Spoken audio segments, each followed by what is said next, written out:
And one last look at your traffic and weather from the Wetzel's Automotive Traffic Center here on your Wednesday morning on the early game. Do have a couple of different accidents to report, one at Laurel and Highway number 1, another one at Two Notch Road and Longs Pond Road, and then another one at Two Notch Road and Grampian Hills Road. Today, high of 86 with lots of sunshine. Tomorrow, a chance for late afternoon storm with a high of 89. Friday, sunny, 92. And Saturday, your first home game day, is going to be sunny and a high of 93. It's traffic and weather on the early game.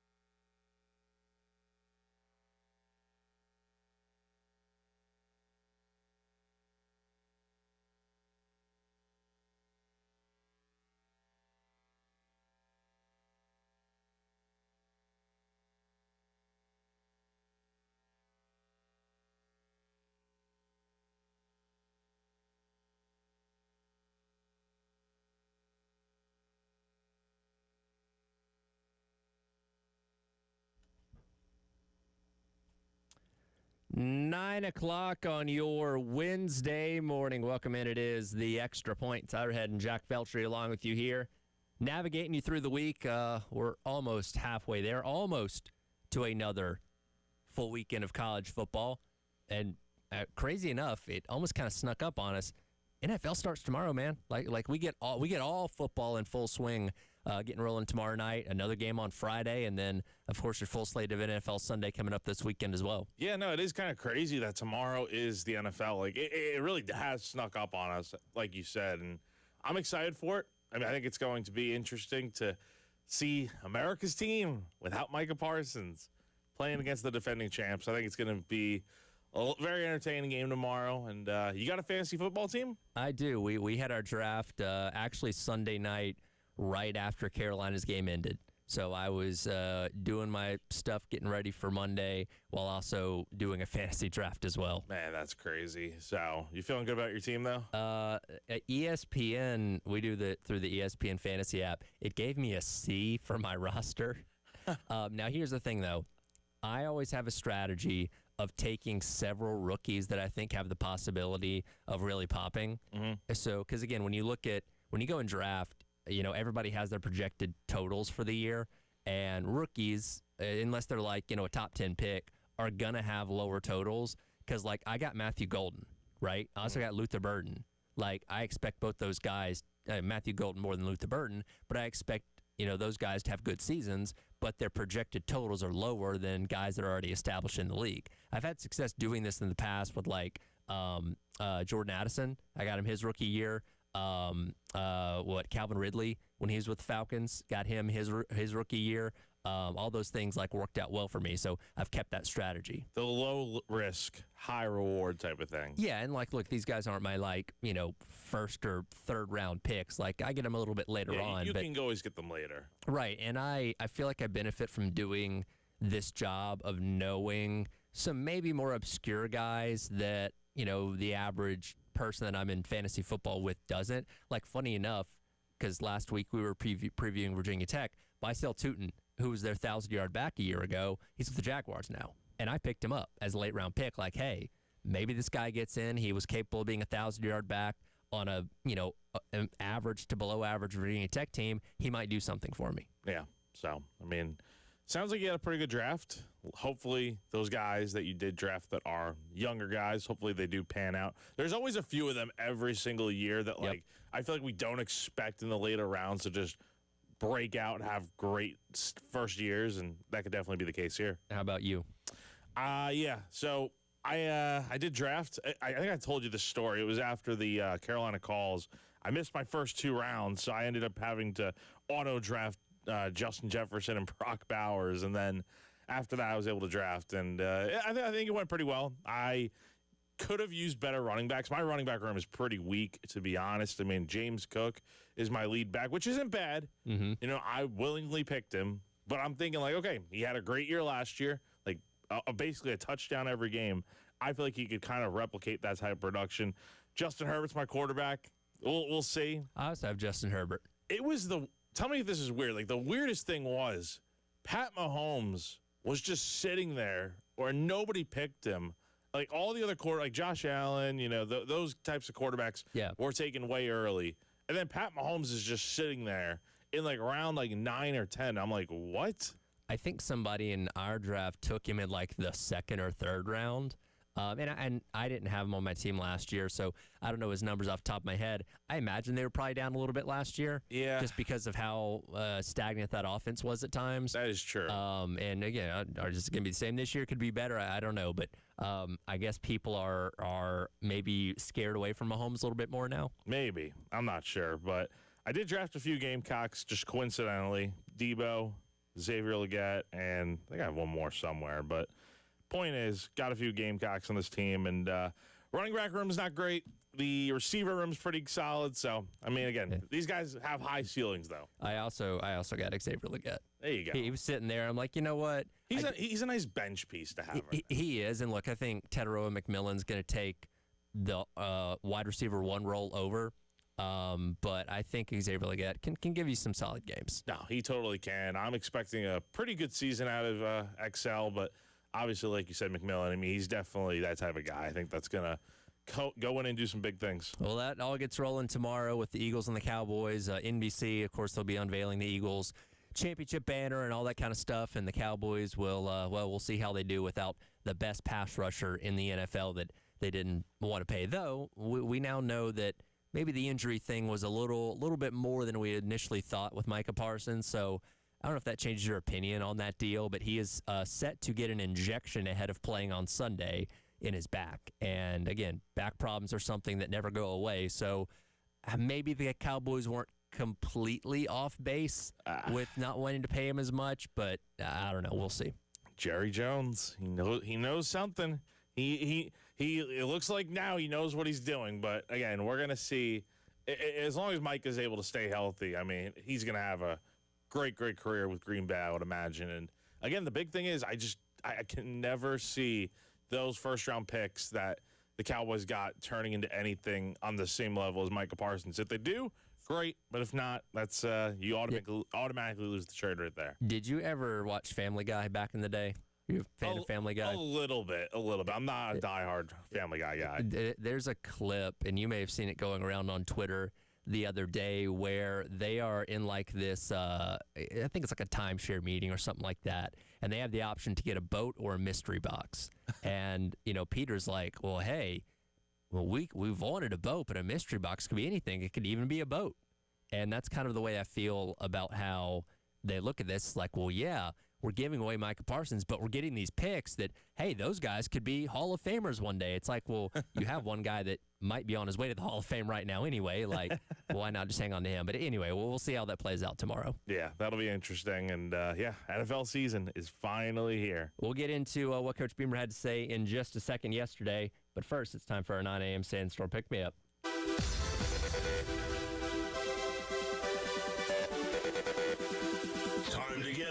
Here's your 9 a.m. Sandstorm, sponsored by George Sink Injury Lawyers. Just call all nines. It is time for your 9 a.m. Sandstorm Pick-Me-Up, brought to you by South Carolina's largest injury law firm, George Sink Injury Lawyers. If you've been hurt in the car or at work, call George Sink now at 803 all nines. Well, hey, we finally got a depth chart yesterday. About freaking time.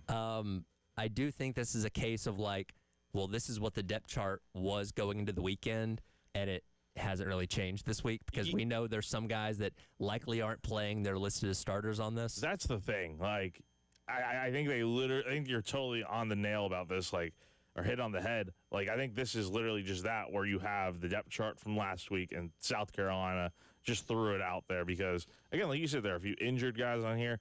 I think I have a little bit of a question about why Rodney Newsome is starting, just because he was, quite frankly, just not good at all. And apparently he was a little bit banged up, too, according to Marky Anderson yesterday. That's the other thing. He was pretty banged up, too. Like, I don't know if you saw his pass blocking grades, but, I mean. They were not good. Like, I think it was like 25. Even Marky Anderson. Marky Anderson had a 0.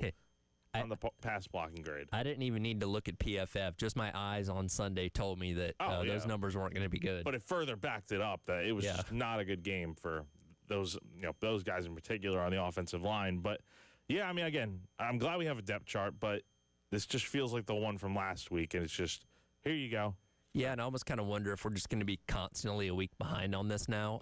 That's going to be annoying. And look, for SC State, are you really worried about information getting out? Not necessarily, but as you get into SEC play next week with Vanderbilt, Kentucky, and all those teams coming up for these next couple weeks, you do, if you can, play things as close to the vest as possible. Yeah, no, you definitely want to keep things in-house, I guess, if you can.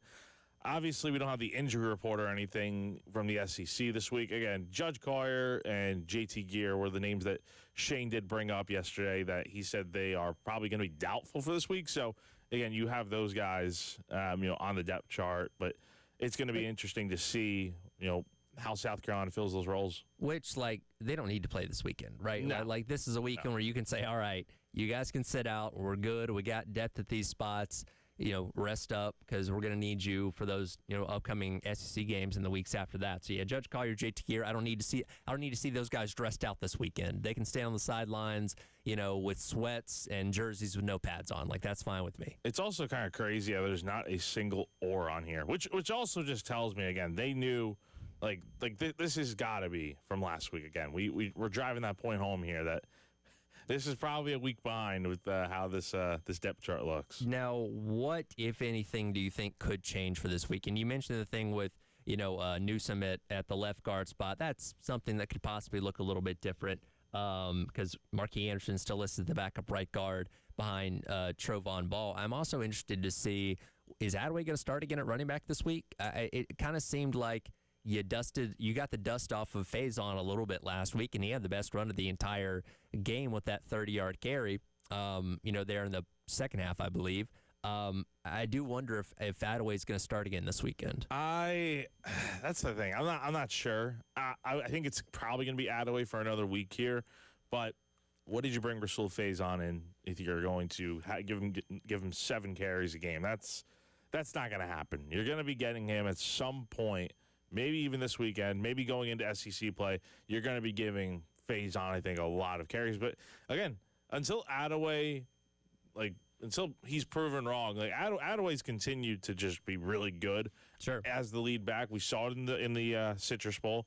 We saw it last week or the other day in week 1 where he had almost, I think, 77 all-purpose yards, which is pretty good running the football and as a receiving back. So, again, Faison – we also got to remember, Faison had 30 yards on 1 carry, and he had 40 for the entire game. So, again, maybe it's just something where it took him a little bit of time to get going. But, until Adaway slows down a little bit, I think it's his starting spot to lose. Well, regardless, I mean, the running game, as far as the backs go, overall wasn't spectacular, right? And look, again, Virginia Tech got a lot of guys from the transfer portal. That could end up being the best run defense in all of the ACC and one of the best in the country. We just don't know. It's too early to tell in those kind of things. So maybe we'll look back at that game a little bit differently. But, nothing about the run game outside of Faison's one run where he made a couple guys miss really wowed you, right? And I hope that changes because that's something, again, in SC play, which you were able to do decently a year ago,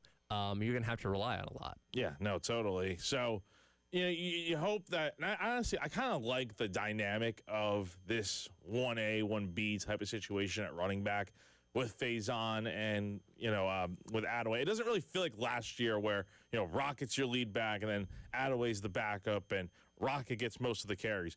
It kind of feels like, at least for now, things are going to be split up a little bit more evenly. And I think that's the way it should be for the time being until one of these guys really grabs, hold of this thing and just becomes that lead running back for, that earns those carries that a guy like Rocket got last year. That'll obviously be good to have as a compliment to what Lenora Sellers does in that offense. We'll hear what Coach Beamer had to say about Lenora Sellers and why he comes on strong in the fourth quarter. And it took me down a little bit of a rabbit hole of what exactly South Carolina does scoring-wise by each quarter. And I do think it's interesting the results that I came up with, which we'll dive into coming up next. It is The Extra Point. Tyler Head and Jack Feltry along with you on your Wednesday on the game.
Welcome back in, Extra Point.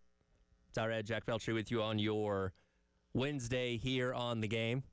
Yesterday afternoon, now that we've got the schedule back in order, Coach Beamer did speak to the media for his usual Tuesday presser, as kind of put some finishing thoughts on the Virginia Tech game and did start to look ahead to SC State this upcoming weekend. And I thought one question that got asked, and I forget who asked it, but I thought it was particularly interesting, was about Sellers' ability in the fourth quarter and why he always comes on strong at that point in time. Again, you think back to the Clemson game last year where he had the third and Sellers run that helped win the game there. On Sunday, he throws a 64-yard bomb to Nick Harbor. Had the long run where he tight-roped the sidelines. They got a key first down there. Late in the game, like a lot of big plays happened on Sunday with Sellers in the fourth quarter. And I do think it's interesting when you kind of look back on his time here as a quarterback. What now, 13 games in, I guess, and some of the key moments that he's had in the fourth quarter. And here's what Coach Beamer had to say about that yesterday. He's just a competitor, and I think when you get in those moments, competitors and guys that are just winners, they take over, and he hates to lose. And I just go back to, practice where it may be a situation where we're in a competitive period against the defense, and the first offense is out there, then maybe it's time for the second offense to come out there, and he gets mad. And there's been times where he's come up to me and asked, can I stay? Because he doesn't want to come out, because he doesn't want to hear DQ Smith talking trash to him and running his mouth and all that as well. He's just a fierce competitor, and you see that in games. And you saw that, like I said, at the end of the game the other day, the third down run and the third down run and then the fourth down run that he had on that last drive was, impressive. I mean, the fourth down run, it was a similar, different formation, but similar play to what we scored on the very first series. And Virginia Tech had it defended pretty well. Their corner, that I think it was a corner or safety that came up to kind of set the edge, he did it, but doing it on paper and then being able to get Lenoris on the ground are different things, and he just refused to be denied. And I think that's what it comes down to, is just what a competitor he is, and when the bigger the moment is, the better he's going to be. Lenoris Sellers has one of my favorite qualities in quarterbacks. And look, you can go out there and see these guys at camp and look at their measurables and all that kind of stuff. I want to know if you won in high school. Lenoris Sellers won in high school at South Florence. Lenoris Sellers has brought that winning gene to South Carolina. That's something you can't teach. You either have it or you don't. And we've seen it multiple times, including on Sunday. Sellers has that. Yeah, I mean, he definitely has that clutch gene. When South Carolina needs him to step up and make big plays, he's going to be able to do so. That has been proven evident for, well over a year now since he's become the starter here for the Gamecocks. And, look, was Sunday his best performance ever? No, but it was a good performance still. I mean, threw for over 200 yards. His rushing numbers, I know we both don't like it, that the rushing yards get adjusted by the sacks, which is something that the NFL doesn't do that, right? No, they don't. So, again, in reality, he should have probably about 60 or so rushing yards. But, again, because of the sacks adjusted, it's about 25. So he had some pretty good runs on the ground, though. I will say, obviously, the 15-yard touchdown run. Some of the fourth down and third down runs that he had were really good. So, again, he is a guy that when the moments are bright and the lights are really shining, like, he steps up and makes the big plays. So fourth quarter is obviously good for Lenoris Sellers, and it's also really good for the team. And again, they scored 14 points on Sunday. Now, 7 of that did come via Bakari Swain's punt return, but still, team points are team points. And it got me curious. I went back and looked last season on quarter-by-quarter scoring across college football, and South Carolina was 32nd in first quarter scoring and 29th in fourth quarter scoring. But the second and third quarters, they were 75th and 79th, respectively. And that kind of falls exactly in line with what we saw on Sunday. 7 points in the first quarter off that great opening drive, 3 points in the second quarter, none in the third quarter, and then 14 points in the fourth quarter. It's not a coincidence at this point. This is obviously a trend for this team. I'm trying to figure out, though, why is that? I don't know. That's a good question. They got off to such a quick start in this game, and I think the thing that we got to discuss is, I think we all thought after that game, like, man, that was a great scripted first drive. And then you hear yesterday, if you want to play the cut on this, that's fine. But, we hear Oscar Adaway talking about, no, the drive wasn't scripted. And then you hear Shane Beamer afterwards, when he was asked about it, say, well, yes and no. There were certain aspects of it that were scripted. Yeah, let's hear Beamer's explanation because, again, the players talked first, and that's where Adaway said, we weren't really scripted on that first drive, which I think perked everybody's ears up like, oh, is that the case? And here is what Beamer had to say in reference to that. Yes and no, but more yes than no. Maybe we don't tell them. Sort of. I mean, we have openers where this is going to be the first play of the game, so I knew what the first play was going to be 3 days before the game. I knew that we were going to do that play. We also have plays that we want to get to early in the game. So I'd say, yeah, it was scripted. So maybe Black didn't tell him, but we have a walkthrough the day before the game where we kind of go through the opening plays. So unless he forgot about it, we did the day before the game.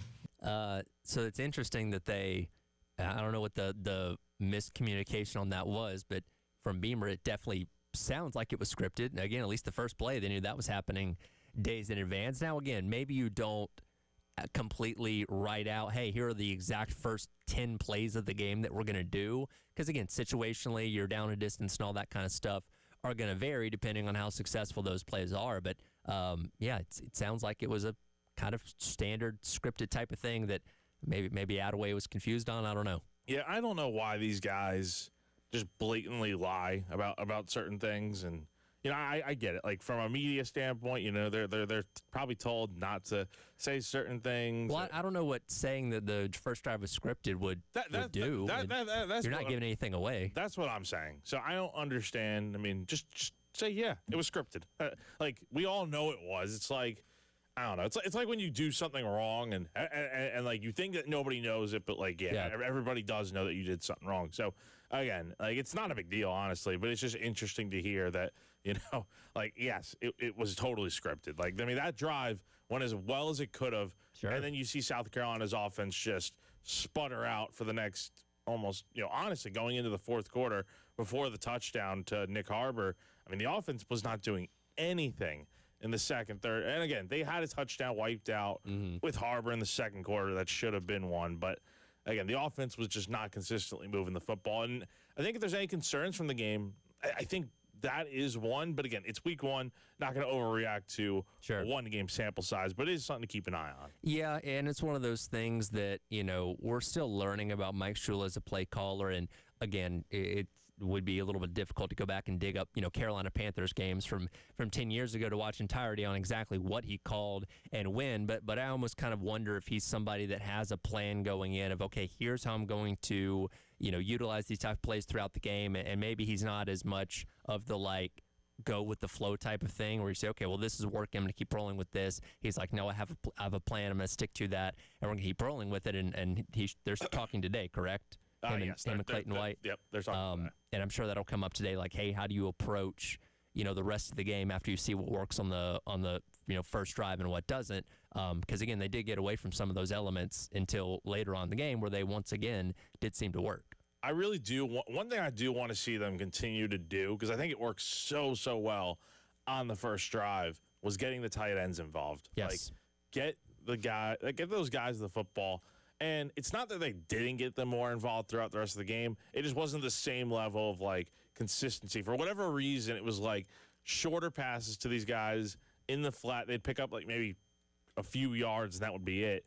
But we saw these huge chunk plays at the start of the game where it's like you throw to Maurice Brown, just a short little dump-off pass. He picks up 14 yards. Brady Hunt does the same thing, runs down the sideline for 20 yards.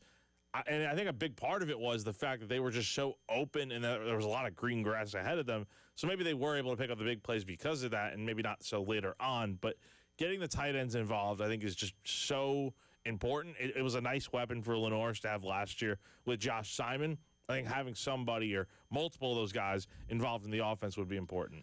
Again, we'll hear from Mike Shula and Clayton White coming up a little later on today, and we'll talk about what they have to say coming up tomorrow. But yesterday, the new AP poll came out, and South Carolina finds themselves in the top 10. What does that mean for college football playoff projections as of right now. We'll discuss that coming up next. It is the Extra Point. Tyler Head and Jack Belcher along with you on your Wednesday on the Game.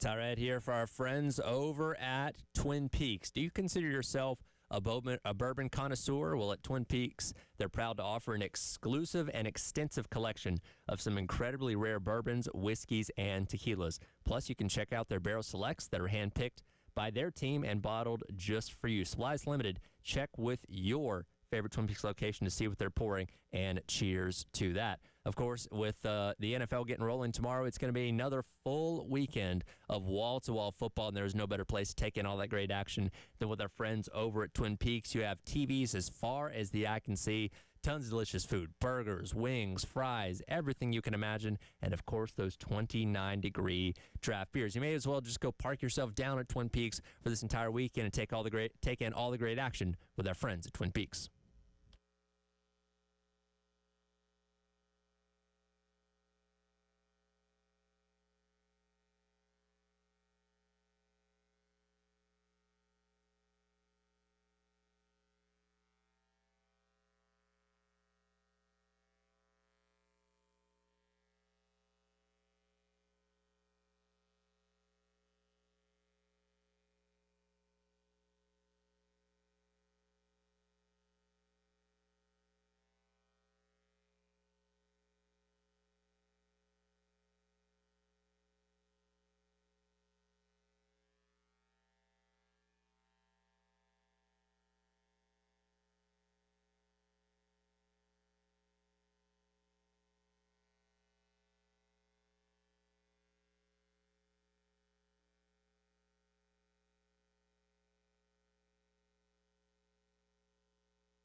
Welcome back in. It is the Extra Point. Tyler Head and Jack Beltry along with you on your Wednesday here on the game. Reminder, your next chance to hear from Coach Beamer coming up tomorrow night with Carolina Calls at 7 p.m. right here on the game in Columbia as well as in Myrtle Beach. Yesterday, we got the brand new AP Poll Top 25. It usually will come out on Mondays, but because we had a Monday night game, it came out on Tuesday instead, and there was quite a bit of shakeup, including South Carolina hopping up 3 spots, going from 13th all the way to the top 10. Jack, do you know the last time that South Carolina was in the AP top 10? It was 2014, the beginning of the year. They were number 9. Obviously, the famous, what do we call him, Kenny Trill? The Kenny Hill / so he was Kenny Hill, and then he tried to copyright or trademark Kenny Trill after the game. Yeah. And, well, I think he counted his chickens before they hatched because he wasn't even starting halfway through that season. Yeah. So more famously, the Kenny Hill game against Texas A&M, where I think A&M was like 21 at the time, and then Carolina laid an egg in that game and got completely destroyed, and then fell out of the top 10, obviously. But yeah, I mean it's good for them to be back in the top 10. I was a little surprised that they leapfrogged Illinois and Arizona State, but hey, I think it just goes to show what playing a Power 4 opponent week 1 did versus these teams playing FCS opponents, cupcakes, if you will. And I know this is the AP poll, not the college football playoff, but I almost wonder if AP poll voters are now trying to look at this, because you're basically trying to project what, if the playoffs were happening right now, what the standings would be that would set the field. So I almost wonder if a lot of AP poll voters are now looking at this through the guise of, okay, if the playoff committee is going to give more value to playing better teams, I should do that too. So, yeah, technically in past years, an Illinois or an Arizona State wouldn't fall because they just beat a lesser opponent. But because Carolina beat a better opponent than them, if we're going to go off the new metric, then, yeah, them jumping up to 10th would make sense. Yeah, I mean, that does make a lot of sense that they should jump up to 10. And it still boggles my mind how some voters out there publicly have had South Carolina out of the rankings this week, or even put them in the 20s. It's just like, what team are you watching out there? Well, for me, because I've said this before, I think guys like Brett McMurphy were probably skeptical of the defense because of everything they lost, which that's not an unfair thing to think. But I think what you saw on Sunday tells you, like, hey, at least as of right now, it looks like this defense is still pretty darn good. And speaking of McMurphy, I just thought it was insane how, again, he didn't have South Carolina ranked for a time, but Florida State picks up a win over Alabama, and they skyrocket from not being – they were an afterthought, not even ranked, and now they're up to 8 in his rankings. But that's neither here nor there. That was just crazy to me. By the way, McMurphy and Reese Davis, who, again, famously didn't have Carolina ranked at all going in, both have them now at 21. And if you're wondering, Dylan Sin of the Journal-Gazette in Fort Wayne, Indiana, is the lone voter that did not vote for Carolina to be in the top 25. Should not have a vote. It's easy as that. Like we'd be saying this about any team that is in the top 10. Like, come on. Like, let's get serious here. By the way, I've never noticed this. When you go to collegepolltracker.com and you click on somebody's individual name, it shows you biases. So it says that Dylan Sin has a bias towards Nebraska and biases against both LSU and Michigan. So it almost kind of tells you to take with a grain of salt what their rankings are based on who they seem to support and who they're against. Yeah, and I think you take the entire AP poll with a grain of salt, because here in a few weeks, or I guess more so like about a month or two, we're going to be seeing the CFP poll, and that'll be the one that ultimately matters at the end of the day. And that point, the AP poll, the coaches poll, that will become just, quite frankly, irrelevant by that point. Well, if we were setting the playoff field based off of the AP poll yesterday, here's how it would look. You'd have Ohio State, Penn State, LSU, and Georgia as the top 4 seeds getting buys. And I'm going to just go off the notion that if you're the highest-ranked team in your conference, we're going to assume you're a conference champion. So that will give Ohio State the Big Ten championship. It will give LSU the SEC championship. Number 5, Miami would be your ACC champion. And then to number 11, Arizona State would be your Big 12 champion. So there's your 4 automatics based on the Power 4, and your number last team would be the G5 representative in the others receiving votes category, because there's no G5 teams ranked right now because Boise State lost and fell out of the top 25, would be South Florida, who did beat Boise State. That are the highest G5 team in the others receiving votes category. So those are automatic locked-in teams. Now we fill the rest out with the rankings. So your 5-12 matchup would be Miami at 5 versus number 12 FSU. 6-11 would be Oregon and Arizona State. 7-10 would be Texas and South Carolina, and then 8-9 would be Clemson and Notre Dame. Yeah, and again, I think you misspoke there. It was USF at 12, right? Sorry. Yeah, not FSU. Yeah, it's USF. Yeah, we got to pump the brakes on FSU for just a second. It's the same. It's the same letters, just Yes. In a different order. Yes. So no, I like, again, it's only 1 week. And this is going to look completely different probably by the time we get to the end of the year when when we're starting to figure out, okay, who's going to be where, who's playing who, that sort of thing. But like, I like the way this looks. I mean, South Carolina going to Austin, they have not done that since Texas joined the SEC, and I'm wondering when that will happen. But would be pretty cool for them to go there. Obviously, the Arch Manning narrative versus Lenore Sellers would be pretty cool. But I think that could be a pretty good game. I'm trying to see here. Have they ever gone and played Texas? Let's go to Wikipedia. Like probably back in the day, but they played in 1957, which South Carolina did win. That game was in Texas. Okay, so yeah, they are 1-0 against the Longhorns back in 1957. it's a long time ago. I don't think either of us were. We weren't even a thought at that point. No, in fact, my dad would have only just been born when that game happened. Jeez. So, yeah, that's the only time that Texas and South Carolina have played. And again, there's a lot of football to be played between now and, the end of conference championships to finally set the field. And again, the AP poll does influence the college football playoff poll. So right now you're in. Right now, if we were ending it today, you'd be in the college football playoff. So to me, now you go forward by saying, okay, what do you need to do to keep yourself in? And by the way the rankings shake out, Carolina will be the last team in because Arizona State and South Florida would be outside of the top 12, but they get the automatic berth by being conference champions. So despite the fact Carolina's 10, they would be the last team in based off of just ranking. So you're quite literally on the cut line right now, above it, and you got to stay that way. So, and again, I don't think anybody in the SEC is going undefeated. You're going to have some losses and maybe going on the road to LSU. There could be your first loss of the season there, but that's not going to be detrimental. You can still stay in a top 10 by losing to a team like that. You just can't get blown out, right? So it's from now on, it's like, what do you have to do to stay within this bubble of being inside the projected playoff? I'll be curious to see. You mentioned the LSU game by that point because LSU right now is number 3. Assuming they keep winning, they could be number 1. They could be number 1 by that point. How high does South Carolina jump up if they're 5-0 going into that game? Oh man, like they gotta be top 5, I would imagine, right? And it all also depends on what everybody else is doing. If you have the teams losing and stuff like that, because you have again SC State this weekend. That's not going to count for anything. You've got Kentucky, you've got Missouri, and you've got Vanderbilt. Coming up here a week from Saturday. So none of those teams are ranked. I mean, theoretically, maybe by the time you get to like the Missouri game, they could be, I guess.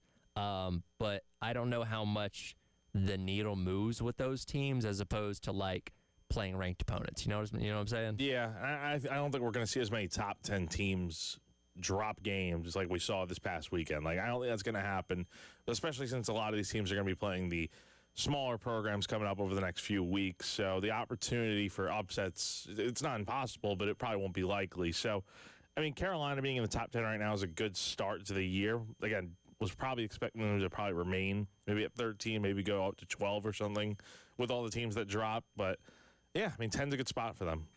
We'll discuss what teams we think are in danger of falling out of the top 25 this upcoming week as we wrap up hour number 1 of the Extra Point. Tyler Head and Jack Beltry along with you on your Wednesday here on The Game.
All right, welcome back in. It is the Next Point. Tyler Head and Jack Belcher wrapping up hour number 1 with you here on your Wednesday on the Game, talking about the latest AP Top 25, which had South Carolina at number 10, which, again, if we were starting the playoff today, Carolina would be the last team in based on rankings. They would be the 10 seed taking on number 7 Texas on the road in Austin, a place they've only played once before, but did pick up the victory back in 1957.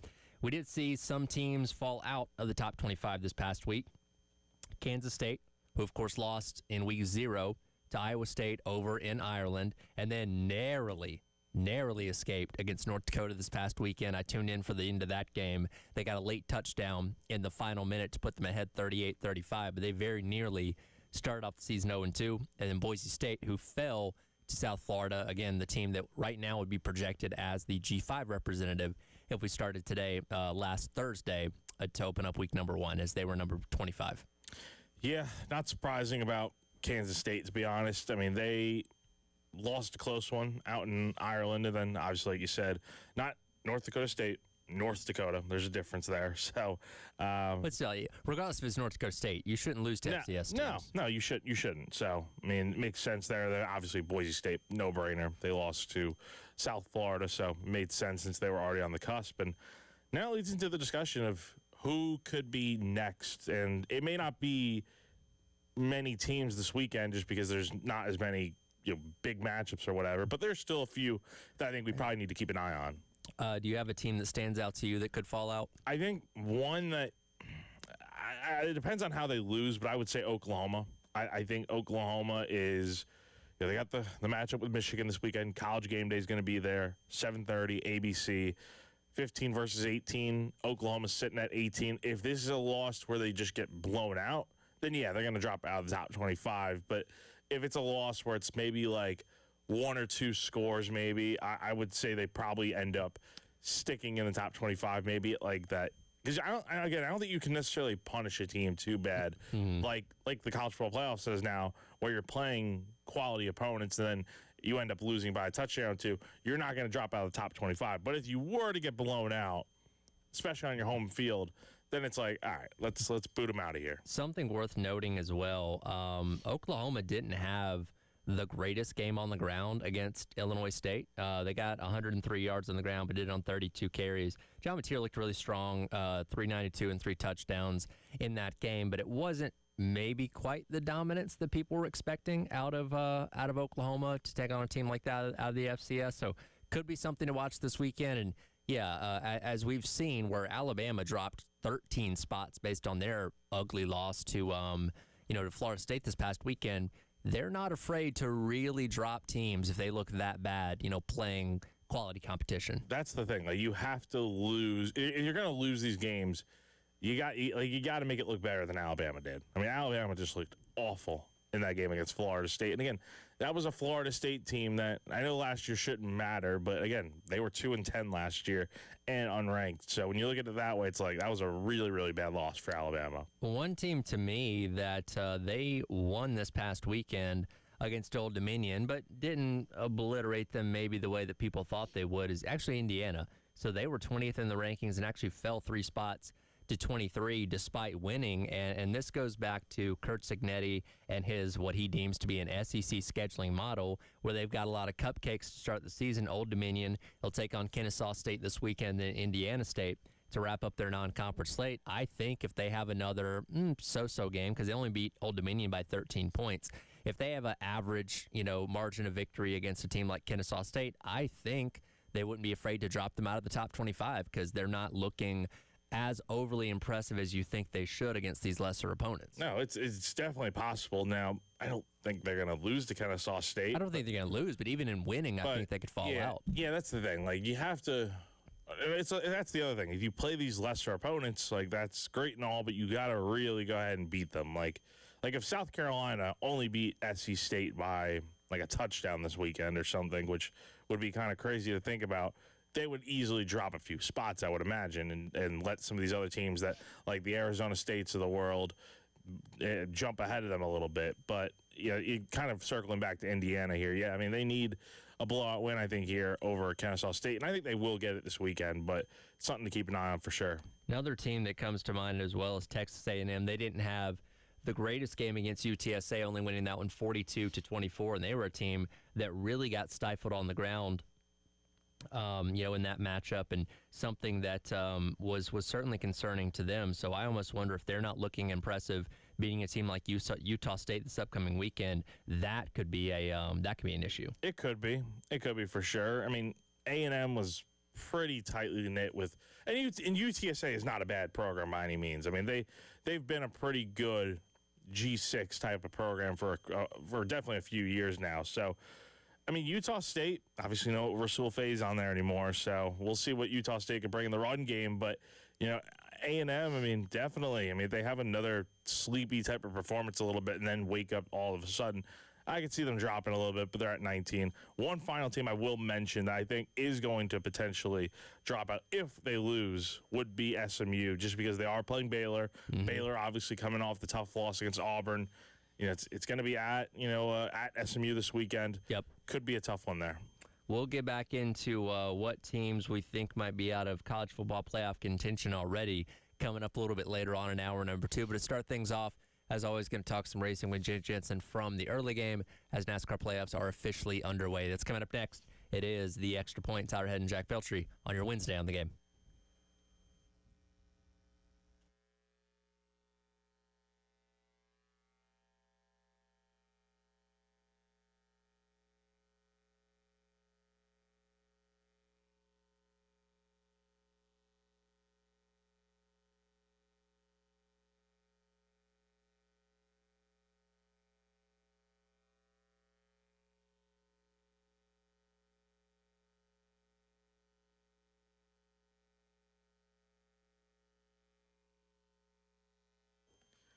Everyone knows that AAA Heating and Air has the best HVAC replacement options in the Midlands with their guaranteed financing, no payments or interest for 12 months, and a 15-year parts and labor warranty. They're hard to beat when you need a new system. There may come a point where you do, in fact, need a new system, but also they do electrical repairs as well.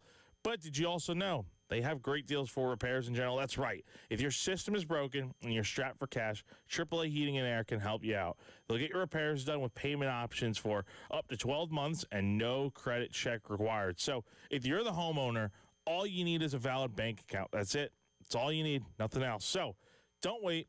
Call AAA Heating and Air today and get your comfort back on track. AAA Heating and Air. Comfort you can trust.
All right, welcome back in. Hour number 2. It is the Extra Point here on your Wednesday on the game.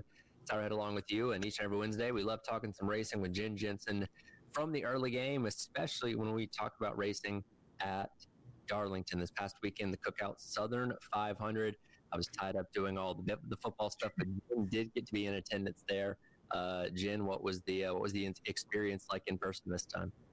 It was good. A lot of drivers asked about you. They wanted to know where you were. So, I'm sure it was good. The weather was better. Usually it's so, as you know, it's like being on the surface of the sun down there in the pits. So that actually was kind of nice. That it was.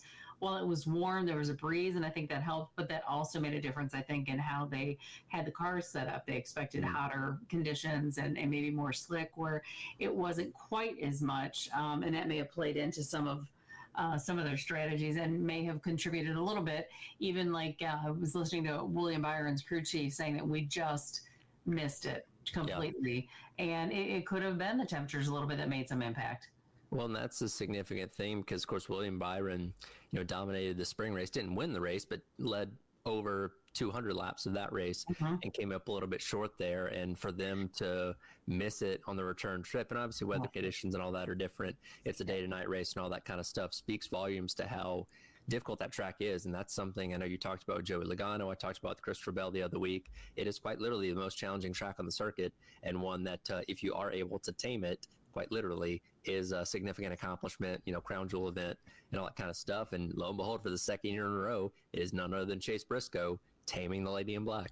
Yeah, it's pretty impressive. And I mean, when he tamed it as in dominated, won, both of the stages, and then gets the win in a dominant fashion. I mean, not until really the end, the last 20 laps or so, when Reddick was kind of making a push for the win. Chase was pretty dominant. There just wasn't a lot of competition around him, and that just does speak volumes to, obviously they're very dialed in at that track and to get the two. But he's really had a solid season this year. Yeah, he has. And I was always a believer in his abilities back when he was in the Xfinity Series, winning left and right. Unfortunately, he didn't get the championship there. But as we've now learned since Stewart-Haas closed, they were way behind other teams in terms of their equipment, what they were doing on the track. So the fact that Briscoe pulled out 2 wins in his couple years there is really impressive. And I knew once he got to the 19 team with Toyota, he was going to be able to fit his stride. Again, he's qualified well, got a lot of poles this year. And now in this back half of the season, he's really starting to come into his own. And he's the first one to be able to punch his ticket into the second round. Yeah, it's a really good time for him. And I think that, getting a couple of wins this season helps him. I think, moving into, I haven't really looked to see how he did and there in Illinois/St. Louis at the Worldwide Technology Raceway, but he doesn't really have to worry about it. They can just kind of relax a little bit if they really want to, other than trying to get points. Yeah, this is the situation. You'll hear teams, talk about it, and obviously he can still go out there and get playoff points by winning more races, winning more stages that can help him later on in the playoffs. But you can start to look ahead to Kansas and the Roval and stuff like that. And they always say try things and experiment with things, because these next 2 races aren't quite as important to you because you've already punched your ticket through. And last year, winning the Southern 500 just got him into the playoffs, because at that point in time, it was the last race of the regular season. So this is a new reality that he's never dealt with. And I remember back in 2022, I know things kind of got overshadowed in the round of 8 because of what Ross Chastain did. People forget Chase Briscoe was in the round of 8 too in the 14 car. He was kind of the Cinderella that year in the run that he was making, because really he had no business going that far. No. So if he was able to do that in a Stewart-Haas car, think about what he can do in a Gibbs car with that speed and being able to run up front. And really, this was the first time that he put that whole race together, right? We've seen him run up front. He obviously won at Pocono, but like this time was pure dominance, very much akin. I know he alluded to it when he was doing his interview after the race. Like, it was very Martin Truex Jr.-esque, because MTJ would dominate a race, lead every lap, win the stage, and win the race. Like, that was very much how he did it, and it was neat to see Chase Briscoe do that for the first time. Yeah, and I think he really enjoyed that, and being able to do that with the sponsors, same sponsors on the car, just made it a really fun opportunity for them. And it actually just, I love the family aspect of NASCAR. So to see his son and talking to him during interviews, I mean, it just all in all, it was just a good night overall for Chase and his family and for the team. So for him, obviously getting the win punches his ticket to the next round. But I think comeback of the night definitely goes to Tyler Reddick, who, as you mentioned, was battling him there in the last couple laps to try and get the win. But it looked like it was going to be a disaster on lap number one because you have Tyler Reddick get caught up in the incident with Josh Berry. Josh Berry ends up finishing dead last, hurts his playoff run significantly. But the 45 team with a beat up car was able to battle back, put Tyler Reddick in a position to be up there battling for the lead late. I know he was obviously disappointed that he didn't get the win, but that almost should feel like a win for that team because it looked like their night was going to be over very, very early. Yeah, absolutely. And what was really kind of interesting about with Josh Berry is the fact that literally they took it back to the garage and, had to work on the car. Because again, when they had the crash coming off turn 2 in that very first lap, they managed to come back and have enough speed that they actually got a playoff point because they had the fastest lap. Like, okay, they finished last, but still got a point. And that's why we talk about every point is so important because you just never know. Yeah, it absolutely is. And unfortunately for Barry, because he didn't have a lot of playoff points to fall back on, he does find himself below the cut line at minus 19, tied with Alex Bowman, who fought being a lap down pretty much the entire night himself. Really, it'd be easier to tell you about the drivers that didn't have issues on Sunday night compared to the ones that did, because a lot of playoff drivers, SVG, Ryan Blaney, Chase Elliott, a ton of these guys ended up having issues throughout the day. Obviously, Josh Berry got the worst of it, but this is kind of something we've seen a lot with the Southern 500 starting off the playoffs. Is it really reaches out there and gets a lot of these guys right away. Yeah, when you look at all 4 of the Hendrick cars struggled and did poorly, very poorly for the night. Again, you couldn't get. It seemed like none of them could really get themselves dialed in for the night. So they're in not a huge danger zone, but they are definitely in a position where they're not where they'd like to be. Usually you get a Kyle Larson who gets a win or a Byron, and they're finishing top 5, and that is not how they were performing that night. It just seemed like there were pit crew mistakes all throughout, which we had seen the week before, and that was a conversation as well. Like, got to get that cleaned up going into the playoffs, and then it was really a quagmire for a lot of them again. Chase Elliott, the highest finishing Hendrick Chevy in 17th on Sunday night, and he's not somebody that's typically pretty outspoken when it comes to the quality of the car that he has, but I mean, he was rightfully so very upset with what they had, saying, we just basically sucked. And for him to say that is something significant. And again, pretty much everybody on that team was in a decent spot, going in to start the playoffs. Obviously, Alex Bowman didn't have a win, but now you look at it, Chase Elliott only 9 above the cut line. William Byron plus 25, Carlos plus 38 because they had so many playoff points to fall back on. But, you can't keep having those kind of races and expect to advance through. So hopefully for that entire team, that was their mulligan. They got it out of the way. And when they go to Gateway this weekend, they'll have things better figured out. But it was interesting to hear a lot of people screaming about their cars, like what was missed? Because with Penske, Joey Logano was talking about how this thing, I just need to park it. It's garbage. Shane Van Gisbergen, same thing. He's like, this is garbage. What's going on? And then you look in the top 5 and you got the Legacy Motors Club. They got 2 people in the top 5. Like, how did they get it dialed in, but the big teams couldn't? A Legacy Motor Club and AJ Allmendinger also up there as well. And again, none of those teams in the playoffs, not typically ones. I know Eric Jones is very good at Darlington, but again, John Herneyman and AJ Allmendinger, 2 guys you don't expect to run up front at a place like this, but to have the teams, and Allmendinger was the highest finishing Chevy, of the night, which I would have definitely lost that bet. But that's kind of that is the weirdness of Darlington, that sometimes the teams that you don't expect to run up front can run up front. And again, you got a playoff driver that won the race, but a lot of non-playoff drivers definitely in the mix there, late in the race towards the front.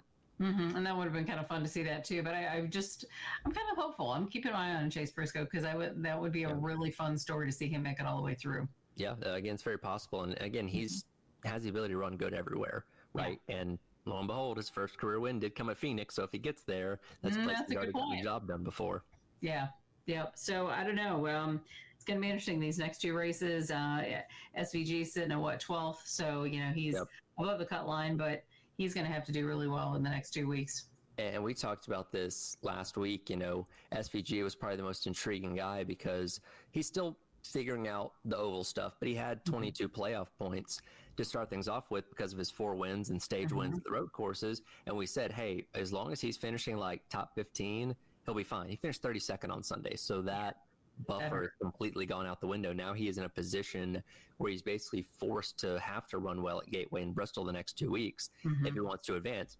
It's not impossible, obviously, but he's got a lot more pressure on him now than we thought he was going to have at this point.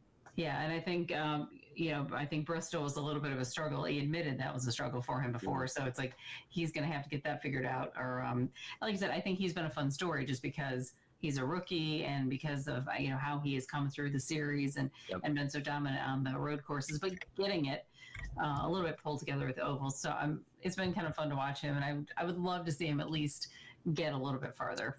So we'll see what happens this weekend as they head off to Gateway. Again, Josh Berry and Alex Bowman tied for dead last right now at -19. Austin Dillon at -8. Joe Logano at -3. SVG above the cut line at +3. Chase Elliott at +9. And Christopher Bell at +11. So a lot of guys floating around this bubble as we head into the second race of the playoffs. Again, you'll have 3 races in this round, and then the first elimination coming up at Bristol in a couple weeks. And a lot of the teams that we thought could be contenders going to have to get their act together these next couple weeks if they want to advance. Yeah, I think there's going to be a lot of extra hours happening, being put in at some of the shops this week for sure, because they can't have repeats of this past week. Definitely so. Well, it was exciting nonetheless, and we appreciate Josh Harris and everybody at Darlington Raceway for allowing us to be out there this past weekend. As always, the First Towing Road Show, and gonna be a quicker turnaround getting them back there in the spring. In March this year, so I know. Looking forward to being out there once again. Really, only about 6 months from now. Yeah, and probably cooler temperatures once again will prevail. So we'll see if they'll be ready for that. Yep, exciting, and looking forward to Gateway this weekend and seeing what's going to unfold as the playoffs roll along. Appreciate it as always, Jen. Yeah, appreciate it. It is the Extra Point. We'll continue on your Wednesday here on the game.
Welcome back in. It is The Extra Point. Tyler Ed and Jack Beltry with you on your Wednesday here on the game. Getting set for week number 2 of college football coming up this weekend. As we slowly start to learn more and more about teams, we'll start crafting our opinions on who's going to be in the playoffs and who's not. Again, if the AP poll uses the metric right now, Carolina would be in the college football playoff as the last team in based off of rankings, and we hope they do enough during the regular season to stay within that realm and make it when the season does ultimately come to an end. But I thought this would be a fun thing to do every Wednesday as we kind of transition from one week to the other. Take a look at each Power 4 conference and determine which teams we think are already dead in the water and have no chance of making the college football playoff. Kind of a weekly eliminator list that will grow as the weeks go by. And again, this is going to be difficult to do after just 1 week, but I think there are some candidates out there from Power 4 conferences that we can say definitively, yeah, based on what we've already seen, that team is definitely not going to make the college football playoff. And remember, all you got to do is win your conference. You know, you can have a terrible out-of-conference record, but if you still win your conference, you can make it into the playoff, no questions asked. 68 teams in the Power 4, 18 from the Big Ten, 16 from the SEC, 17 from the ACC, 16 from the Big 12, and, of course, Notre Dame. So all of these teams that we're looking at as candidates, and kind of go conference by conference here, is there anybody in the SEC? There now, a lot of SEC teams did lose this weekend, but pretty much all to quality opponents. Is there anybody that you are already ready to eliminate from playoff contention? No, because Alabama and Texas are the only teams that lost, and everyone else is 1-0. So, again, I could easily say that a team like Kentucky or Mississippi State, will not make. I don't think they're going to make the playoff, obviously, but do I think they're eliminated right now? No, because they're 1-0. So, and we know Alabama and Texas are not eliminated yet just because they have one loss. So, it's tough to say this early in the year that so-and-so is eliminated with one loss. But there are obvious teams out there that we know are probably eliminated, but as of right now, I would say nobody in the SEC is eliminated. So I half wanted to say a team like Kentucky because I watched some of that game against Toledo, and my God, did they look awful out there. But at the same time, I thought back, and we thought Carolina looked pretty awful last year against Old Dominion, and they turned things around, and we're on the bubble of the playoffs. So nothing's impossible. And there's also a lot of teams that I feel like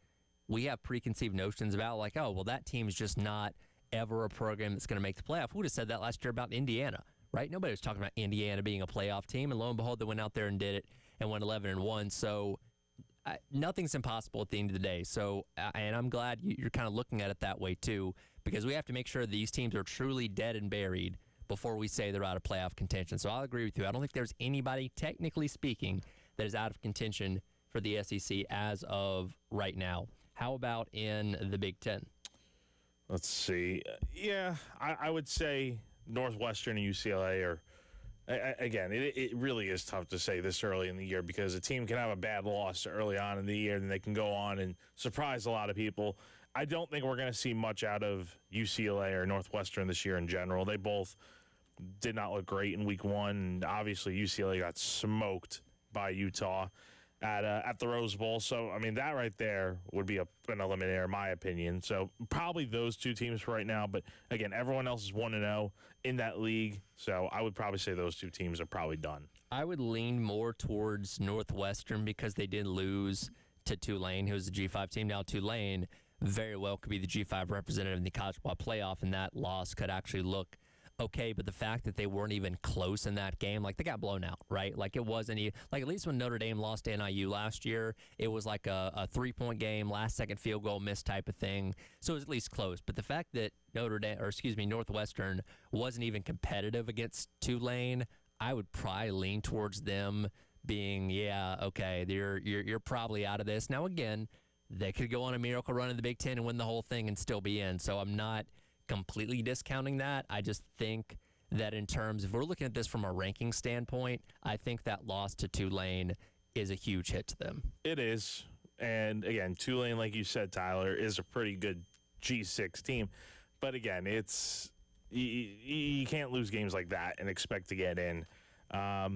Want to move over to the ACC? Yes, move over to the ACC. Yeah. Anybody? So, again, Clemson lost, North Carolina lost, Stanford's 0-1, Syracuse is 0-1, and Virginia Tech is 0-1, obviously. The rest of the teams in that massive conference won.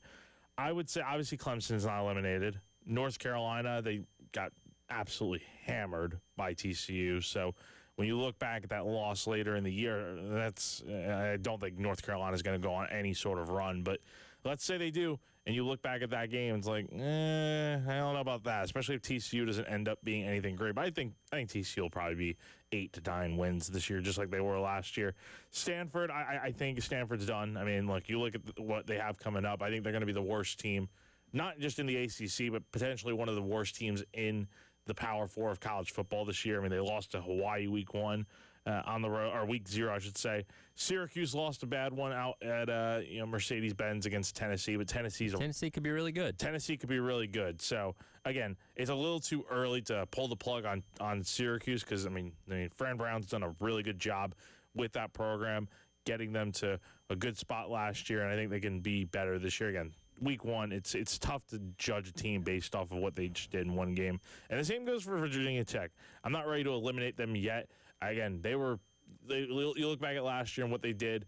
Obviously, they went 6-7, but a lot of those games were one score. And I know they did lose to South Carolina week 1, but I mean, this could be an eliminator week for them here if they lose to Vanderbilt at home at Lane Stadium. So if Virginia Tech is going to go 0-2 to start the year, then yeah, I would say they're done. I think Stanford has the worst loss for any Power 4 team as of right now. That loss to Hawaii in week 0. And look, I don't think Hawaii's going to be anything special. Look, I do like their quarterback a lot, Micah Alejado. He's scrappy and tough, but I think that's probably a Hawaii team that's probably like 6-6 or something like that. And for Stanford to lose to them, I think that's probably the worst P4 loss as of right now. And again, you always have to say that, hey, you could always go on a run and win the ACC, which I don't think is going to happen. So kind of similar to Northwestern, I'm putting the maybe category for Stanford, but that's a very strong maybe as of right now. Yeah, Stanford, I just don't see them doing much at all this year. I mean, they're going to have enough losses by the end. They're going to be probably done after this weekend when they lose to BYU. On the road. So we'll see what happens. But again, that's easily the worst team in the ACC this year. Last Power 4 conference is the Big 12.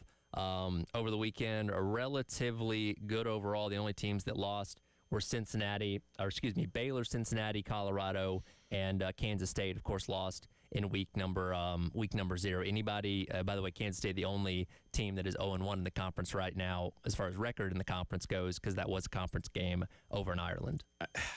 I just don't know what to think of this Kansas State team. They lost the close one in Dublin, and then they lose. Or they probably should have lost, but they end up barely sniffing out a win over North Dakota in week number 1. So Kansas State, I think, is kind of on the ropes right now. Again, conference play starts for the Big 12 next week, I think. So they'll have time, or maybe 2 weeks from now, but they'll have time to get this thing right. But again, I'm not very confident in Kansas State right now.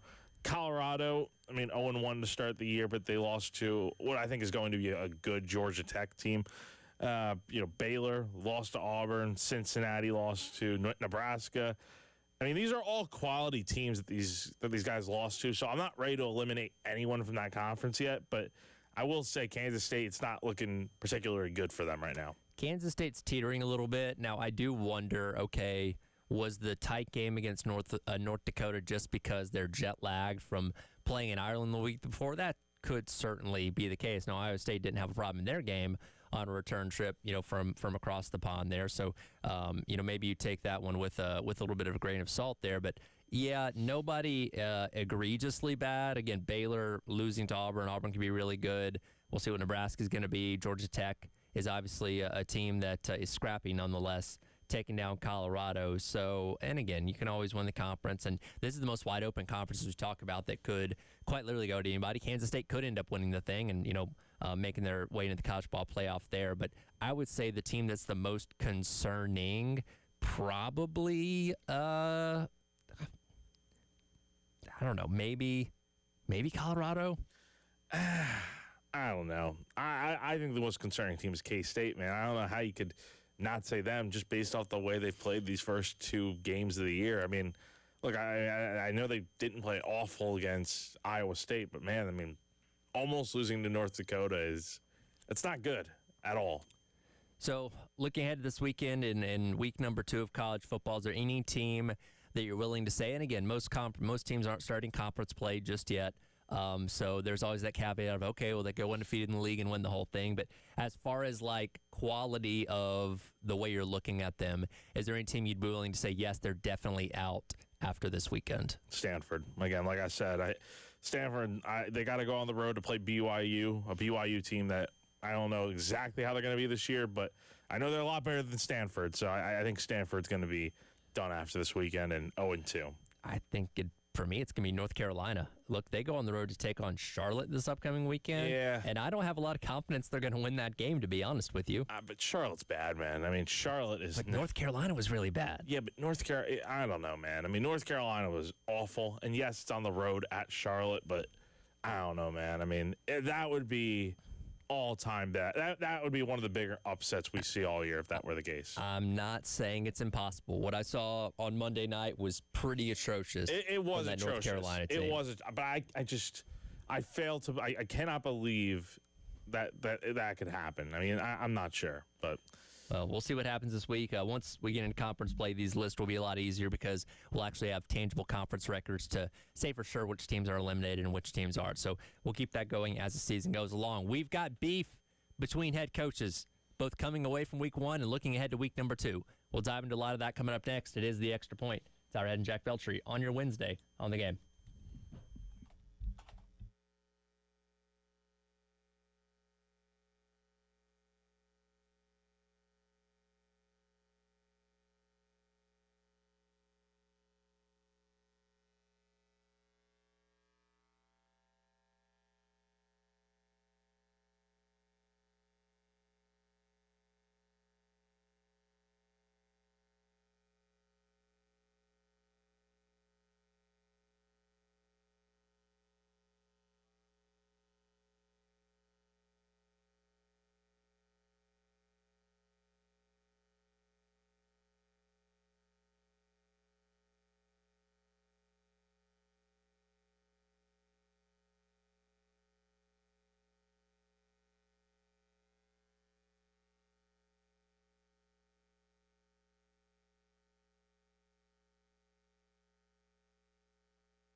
Welcome back in. It is The Extra Point. Tyrad and Jack Beltry with you on your Wednesday on The Game. It is time for Who Sprung a Leak, brought to you by our friends over at American Leak Detection. I think Mike Gundy might be in the midst of springing a leak. Oklahoma State, as they get set to take on Oregon this upcoming weekend. Oklahoma State coming off of an extremely disappointing 3-9 season a year ago, one of the worst in his tenure there at Oklahoma State. And obviously go on the road to a team that won the Big Ten, had an undefeated regular season last year, is going to be a daunting task.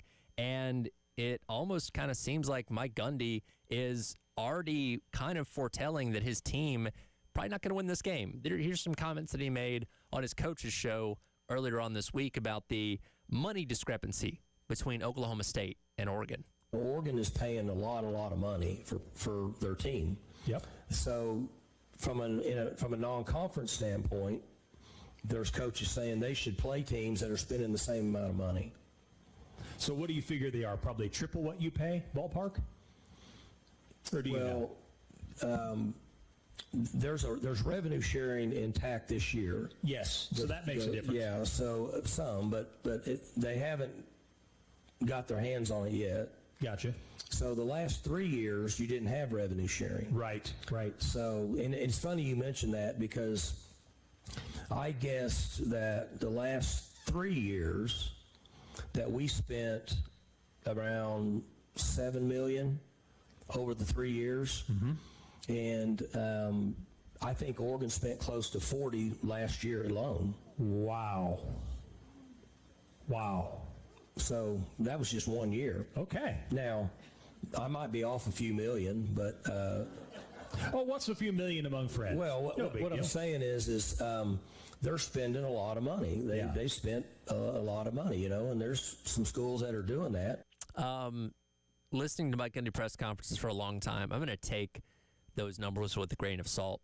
Last year, we believed, and again, these numbers aren't public, we believed Ohio State had the most expensive roster at about $25 million all through NIL. Obviously, it changes now with rev sharing and all that kind of stuff. So that was the first I had heard of Oregon paying $40 million or something last year. So I don't know if that's true or not. Maybe Gundy's just throwing numbers out there. But regardless, his message is interesting because you're a Power 4 team too. You're in the Big 12.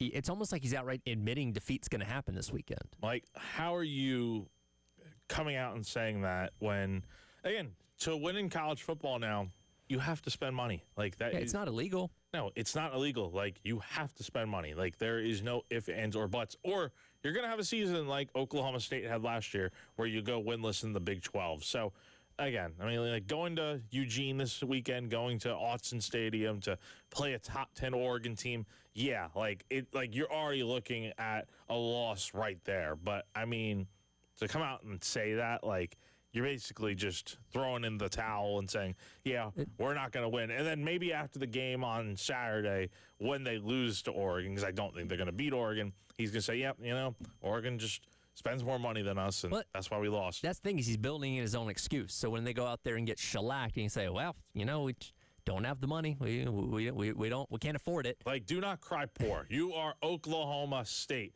I know you're not the biggest school in the state of Oklahoma. That title belongs to the Sooners. But still, you got to be spending money to win, and there is money out there for Oklahoma State. So if I'm a player on this team and I hear my coach saying this, it's like, well, coach thinks we just suck and we're all he could afford. Like, I get it. They're coming off the bad year, but it's like, how can you say that? Like, how can you say that as a coach? And then Dan Lanning's response to this was just gold. Because it's like, it's true. What he said is true if you want to play the cut. Yeah, here's Dan Lanning when asked about that in his presser after what Gundy said. Yeah, it sounds like there is, listening to him talk. Like I said, I got a ton of respect for Coach Gundy. Ultimately, how blessed are we to be in a place that's invested in winning? If you want to be a top 10 team in college football, you better be invested in winning. And we spend to win. Some people save to have an excuse for why they don't, right? And ultimately, like, he's a great coach. They've done an unbelievable job, but I want to be a team that's competing at the highest level. And we're really fortunate to be in that situation. So I can't speak on their situation. I have no idea, what they got in their pockets over there. I'm sure UT Martin maybe didn't have as much as them last week, and they played. So we'll let it play out. I mean, he's not wrong. You got to spend to win. And look, Oregon is one of the best financially backed teams in all the country. We talk about, the Nike money with Phil Knight and all those kind of things, but Dan Lanning's not going to apologize for that. Why should he? We're in a position where we can go out and acquire high-level talent. Sorry that you can't. That's not my problem. No, it's not. It's just a very ridiculous argument that Gundy makes, and I don't know. It just sounds like we're getting closer and closer to the end of the Mike Gundy era at Oklahoma State. Again, if they have another bad season like the one they had this past year, I think Gundy's gone at the end of the year, don't you think? I don't know, because he's been there for so long, right? And they've had still a lot of ups and downs, because when you look at his records over the years, he's played in several, Big 12 championship games, but there's also been 7-6, 7-6, 8-5, 8-3, went 3-9 last year. He kind of peppers in a good season just about for every single bad season. So this is kind of following along the trend of what they've always done. So and now the fact that he's going out there and just kind of throwing up his hand saying, well, we don't have the money for it, that is an interesting twist to this, that if I'm a high-level donor to this program, I'm like, well, apparently my money's not good enough for you, so maybe I won't give any more. You know what I mean? And to be fair, I see something on Twitter here, about the $40 million, that it's much higher than the $7 million OK State has spent over the last 3 years. Now, how true is that? I don't know. But if that is what Oklahoma State is spending on football, then yeah, I understand it from a little bit from the standpoint of what Gundy's saying. But at the same time, you have to spend more to win. And that it's just as plain and simple as that. You see what Ohio State's probably spending. You see, all these teams that are in the top 10 right now, they probably put a ton of money into their football program, as they should be. Every Power 4 school in America should be doing what teams like Oregon are doing. You may not have as much money as Oregon, but you need to be putting as much money as you can into football. By the way, you know what the line on that game is this weekend for Oregon and Oklahoma State? I have not taken a look, but what is it? 28.5. Yeah, I figure. It was, again, it's going to be a blowout. In no world should one Power 4 team be favored that heavily over another, outside of, and we can't say this now because Vanderbilt's a lot better, but, the old days of Vanderbilt when they'd play Alabama, okay, then. But, Oklahoma State only played for a Big 12 championship a couple years ago. This shouldn't be happening. It shouldn't, but again, it's just part of why I think Gundy's time's running out. I mean, if he has another terrible year where they just are at the bottom of the Big 12, I would find it hard to believe that he'd be back for another year. I don't care that he's been around at OK State forever. That's great and all. But if you're not, what have you done for me lately? That is the sport we're in. And the landscape of college football has changed from when Gundy was doing big things at OK State and, the whole I'm a man, I'm 40 crap that he had out there. Times are changing. Did you see him pull up his shirt in the press conference the other day? I did.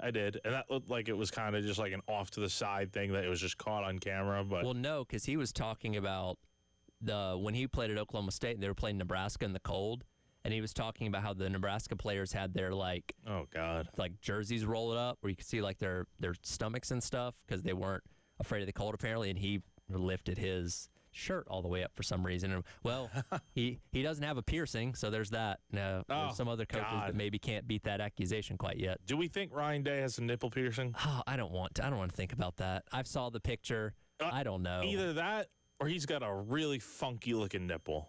Maybe I don't know, or I don't know. Was there something under the shirt that got bunched up or something? I don't want to think that that's true. I saw people also suggesting he was wearing like a bra of some sort, or what do they call it in Seinfeld? The man's ear. Yeah.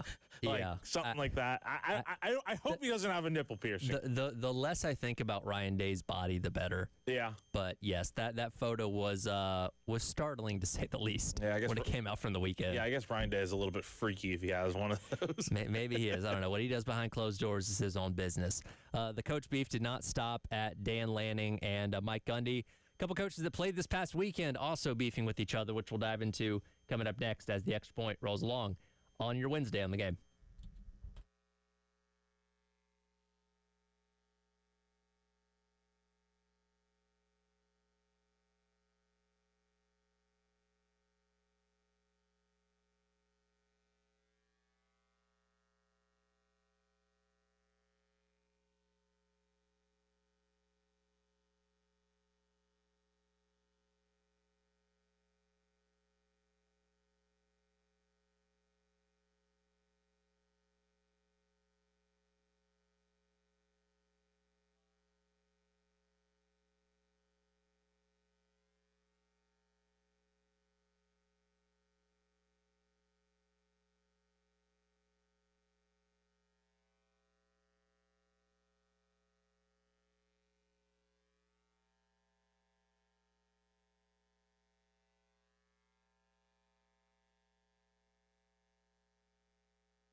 I mean, if we make the first tackle, I mean, Wade's got the guy. He's got, I mean, I don't even know how his knee didn't go down, but he, you know, without that run, I mean, like I said, the last 58 minutes is 2.8, and that is a physical group.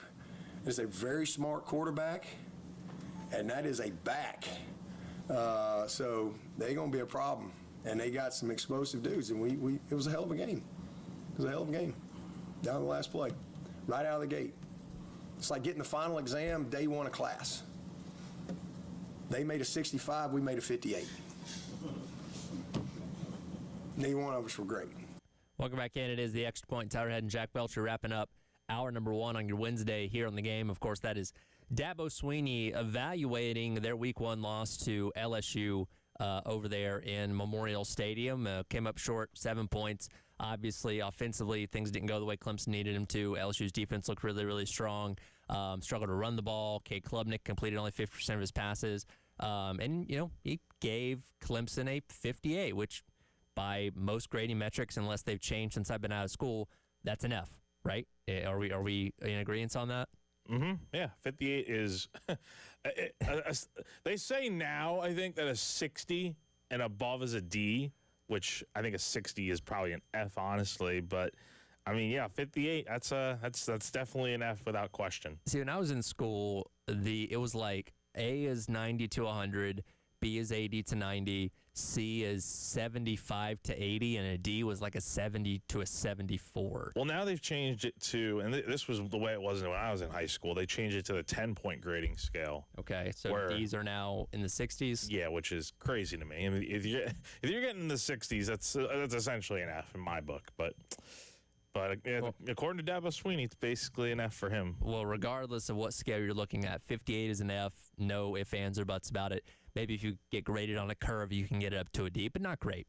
But the 65 for LSU is where things got interesting there. Because, again, you're going to be critical of your own team, rightfully so, and there's a lot of things that Clemson does need to clean up this upcoming weekend. But 65 seems a little bit low for LSU. And Brian Kelly heard about this and responded accordingly. We dominated him in the second half, so he's either a really good grader for giving himself a 58, or he's a really hard grader on us, or he didn't see the second half, which that might be the case. He might not have wanted to see the second half. So, again, look, this is all like past. A little bit of shots fired there back from Brian Kelly of, hey, maybe he didn't want to see the second half because, yeah, LSU did dominate them for the most part in the second half of that game. It's kind of funny because, like, look, we don't like either one of these coaches, right? Dabo is his own version of a goofball in a lot of ways, successful nonetheless, but we have plenty of times where we laugh about the things that he says and the way that he conducts himself at times. And Brian Kelly he just doesn't seem like a good dude, right? Good football coach, but not somebody I would, trust away from the field. And these two guys are fighting, and I'm kind of like, I don't know what side to take. Yeah, I think Dabo needs to enroll in the class of Clemson because his grading metrics are, quite frankly, awful. I mean, giving LSU a 65, number one, for winning is crazy. But number two, look at the way LSU dominated. Like Brian Kelly said, I'll agree with him on that. LSU didn't play its best, but they did dominate the second half. I mean, they shut out Clemson 14-0 after halftime. So how is that a 65? I mean, that's still kind of a failing grade in a lot of ways. So, look, I know LSU didn't play great, but they did get the win, and they were just a much better team than Clemson in this game. Yeah, absolutely. And I think we all came away from this game because, look, I was one of the people that was very high on Clemson in the offseason. I thought what they had returning, Cade Klubnik and all that kind of stuff, the wide receivers, defense was going to set them up to be very successful this season, which they could very well still be. And again, all you got to do is win the ACC, and they could run the table on that one. But I think we came away from this game, as we tend to have done the past couple of years with Clemson season openers, namely against SEC teams, saying, maybe they're not as good as we thought they were, and our perception of them has changed, where LSU on the other side of things, like, oh, that team looks like it could be the best team in the country and maybe the playoff national champion. It could be. Again, we talked about it much earlier in our show, man. I mean, I think if LSU is undefeated going to Carolina week here in the second week of October, we're looking at a number one LSU team potentially. I think that is a real possibility because they'll be playing Florida. They'll be playing Ole Miss. Like, they'll have some challenges before coming into that South Carolina game. And LSU, I mean, look, again, Lee Corso did go out with a bang with his final picks, and he picked LSU to win the national championship this year. I'm kind of bought into that stock right now just because, I mean, hey, don't go against the legend. Hey, went 6-0 on Saturday in his final farewell, and he was the only one to pick Florida State to beat Alabama, and he was right about that. So, I mean, yeah, again, what I saw in week number 1, and again, not everybody played high-profile opponents. So there's a lot of teams like we barely even talked about Oregon at all coming away from the weekend. The Dan Lanning clip was the first time we discussed them. Like, I don't know how good they're going to be because I haven't seen them against a good enough opponent. But LSU played what we thought was a really good opponent, and they went out there and won the game. So that, puts them on a higher pedestal than a lot of teams right now. Yeah, I mean, we'll see what happens with them. But, I mean, again, a win like that for LSU was huge, going on the road, finally getting a win in a season opener for the first time since 2019. First time they've done it under Brian Kelly. And, yeah, I mean, this should be a very good LSU team. Now that they've got a defense, yes, they become so much more intimidating for any team they play this year. It's going to be a tough road trip here in a couple weeks for South Carolina, and we'll get to that game when we get there. But we'll dive back into what Coach Beamer had to say yesterday and talking about his team coming up next in the Gamecock Central Takeover Hour presented by Firehouse Subs here on The Game. This has been the Extra Point on your Wednesday on The Game.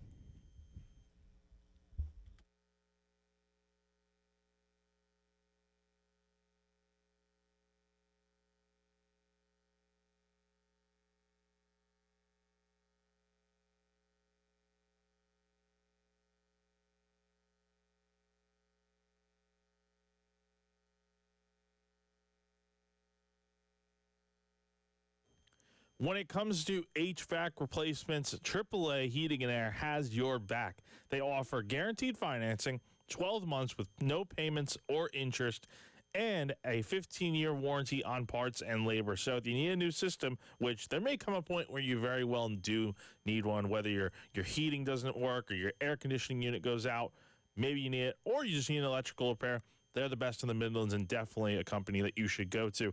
But what if you don't need a replacement? What if you just need a repair? Got good news for you. AAA Heating and Air has you covered there as well. They offer up to 12-month payment plans on repairs with no credit check for homeowners who just need repairs. All you need is just to have a valid bank account, and they'll handle the rest. So whether you need a replacement or a repair, AAA Heating and Air has unbeatable options for you. Give them a call today and get your comfort back on track.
11 o'clock on your Wednesday morning. Welcome in. It is the Gamecock Central Takeover Hour presented by Firehouse Subs. Tyler, Chris, Wes will be along with us here in just a moment on the game as we navigate you through your middle of the week and give our kind of final thoughts on Virginia Tech and start to look ahead slowly to SC State coming up this weekend, 7 o'clock kick for South Carolina on Saturday night, where I did see, based on a aerial shot, it does appear the Palmetto trees will be in the end zone this weekend, as everybody was worried with the cat logos and Blanchard machinery where the trees would go. And as kind of expected, it does look like they'll be in the end zone this weekend. Was this a long national nightmare? I think so. Like, I'd forgotten about it, honestly, until they put out that, because the end zone, the field's not painted yet, but you can see basically the traces of an outline, what appear to be the palmetto trees in the end zone that will get filled in the next couple of days ahead of Saturday night's game. So, yes, the beloved trees are not going anywhere. They've just been moved around. Hey, and I get, look, people don't like change sometimes, unless it's something they don't like that they want to change. So I realized people wanted the palmetto tree. I like the palmetto trees. Yeah, that was a neat touch. Obviously ties to the state, something unique. And but they'll be there, and they'll be in the end zone. So yes. I think more important, Tyler, is how many times the Gamecocks get into the end zone where they can touch that palmetto tree. That's the most important thing, obviously. How many palmetto tree touches do we get? Could be a good buy or sell question for Friday. And if you, so the palmetto trees appear to be situated kind of close to the side of the end zone. Mm-hmm.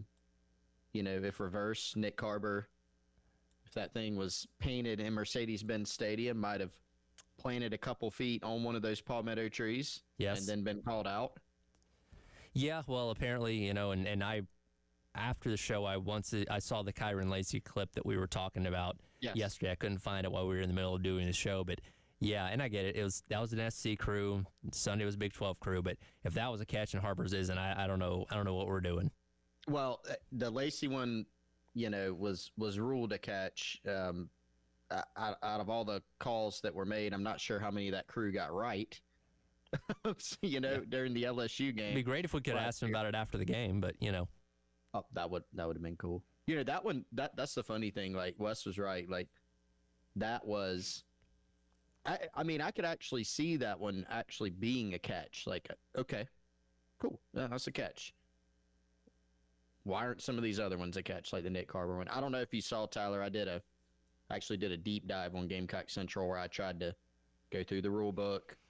I put this out last night, obviously, after the show. But it was still on my mind, and I'm like, let me go investigate this. Yeah. So I did some investigations. Was it close? Yeah, you could argue that. I still think it was a catch. But, man, in diving through the rules, here's the bottom line. The rules are confusing. Oh, of course. If you wrote them to where you're like, hey, we're going to try to give some clarity. We're going to go through all these different scenarios. They're still confusing. They really are.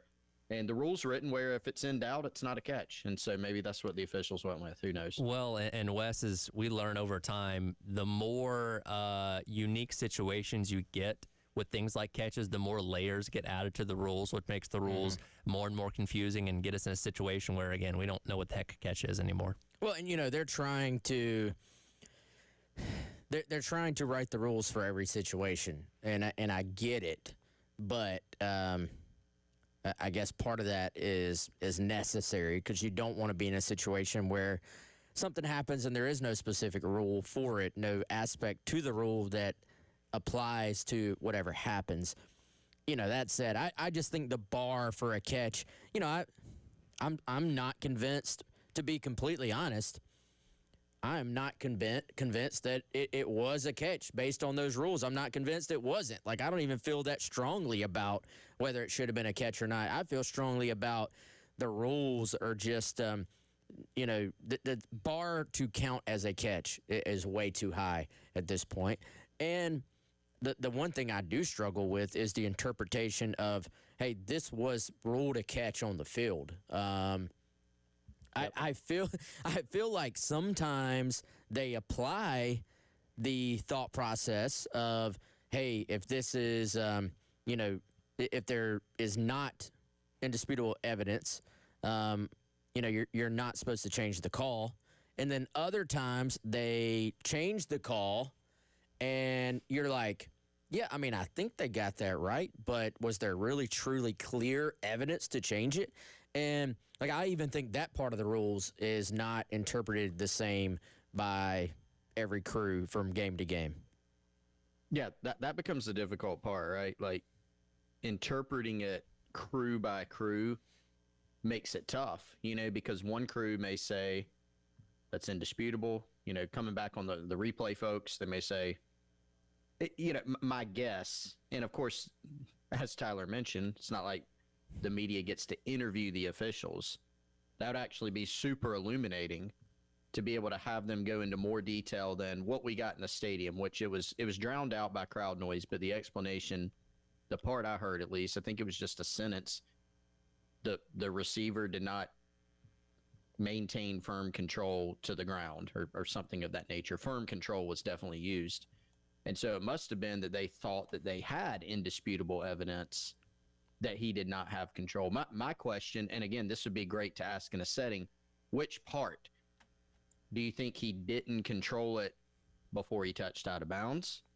Because that seems kind of like a stretch.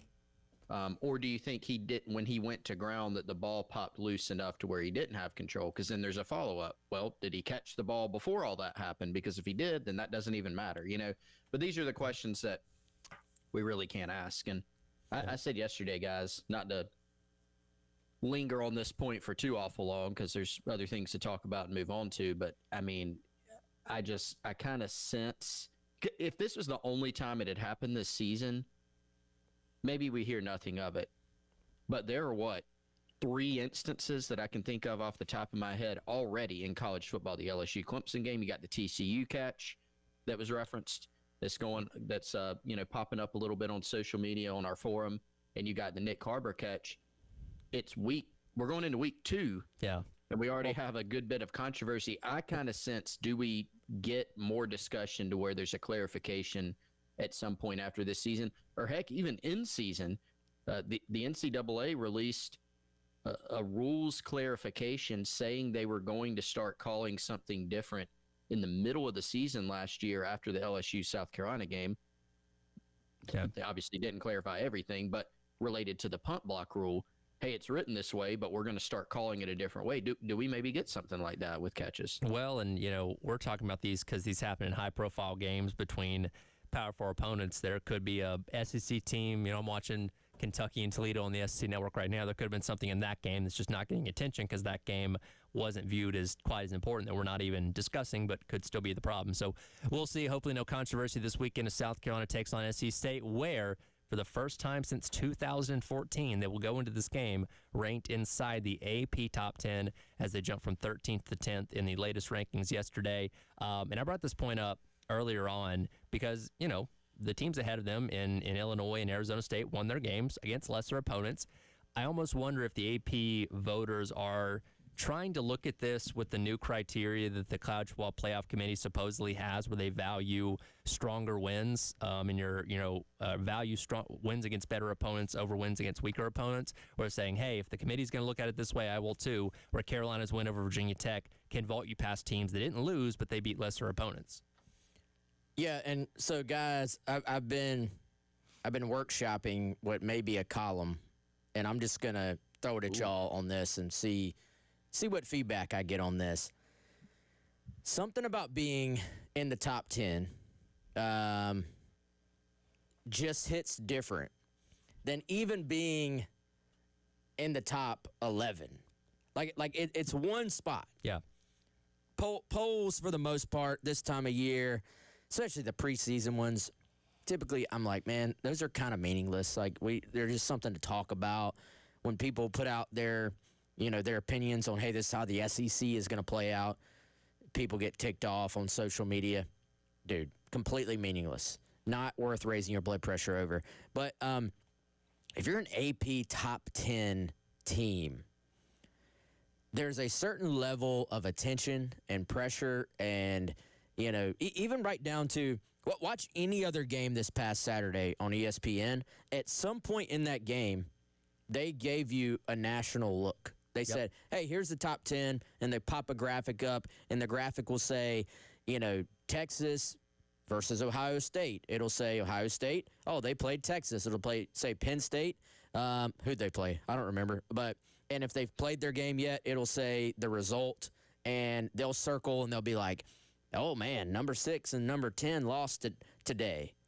And your name is up there. You're mentioned. On game day, at some point, they're going to say, hey, here's the top 25, but here's the top 10. Here's who they played today. You are in the collective conversation nationally, I would say a decent amount more just by going from like 11 versus being 10. And, I think that's going to be, other than just all the on-the-field components, like can you continue to progress as a team? Can you progress on the O-line? Can you stay healthy? Can you deal with the biggest spotlight probably since the Spurrier era being on your program? Can you deal with, I assume they're going to beat SC State. I think they'll beat Vandy. Can you deal with the continued conversation of, hey, South Carolina could be a playoff team? You have guys like Pat McAfee talking about on his show earlier this week how impressed he was. And Lenore Sellers may be the best player in the country, and he's got Josh Pate on there talking about South Carolina.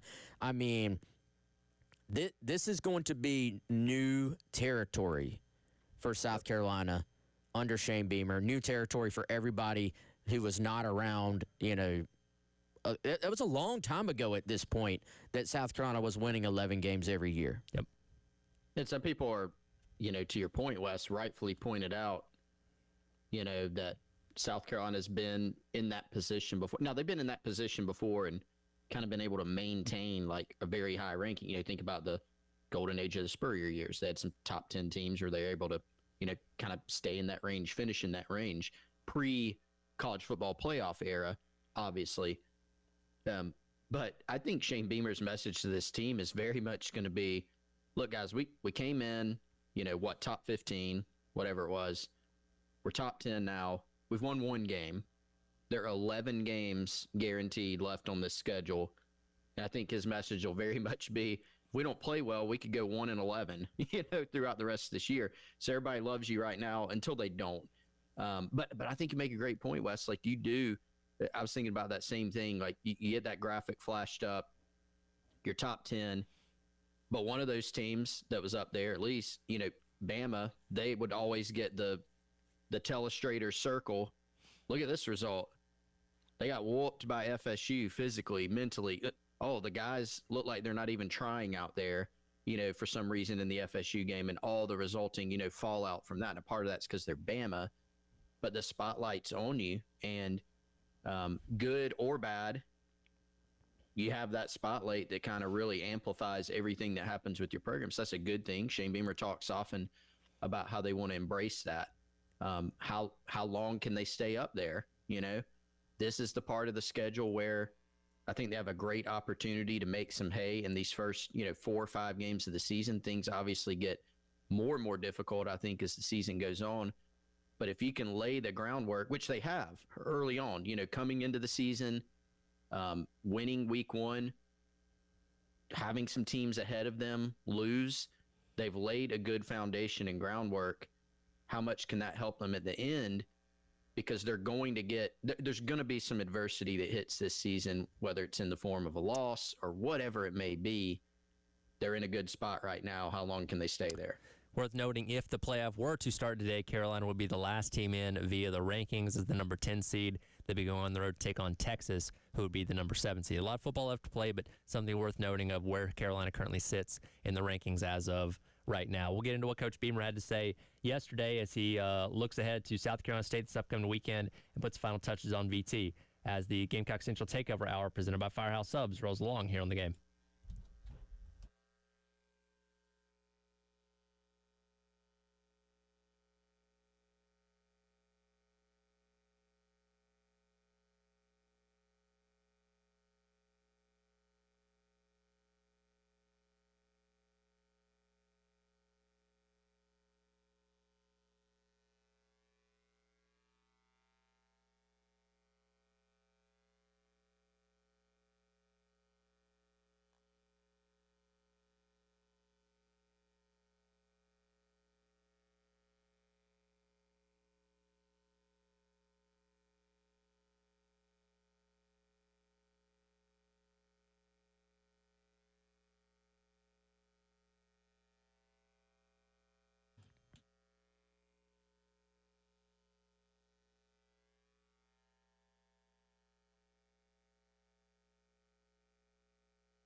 All right, guys, if you were doing your football watching all weekend and you were thinking, man, we're just missing something, we need an upgrade, hit up our friends at Integrated Media now and go ahead and get that taken care of. 803-948-8327 or integratedmediainc.com, where you can get more information about all of their various services and check out a gallery of some of the great things they've done at other homes around the Midlands.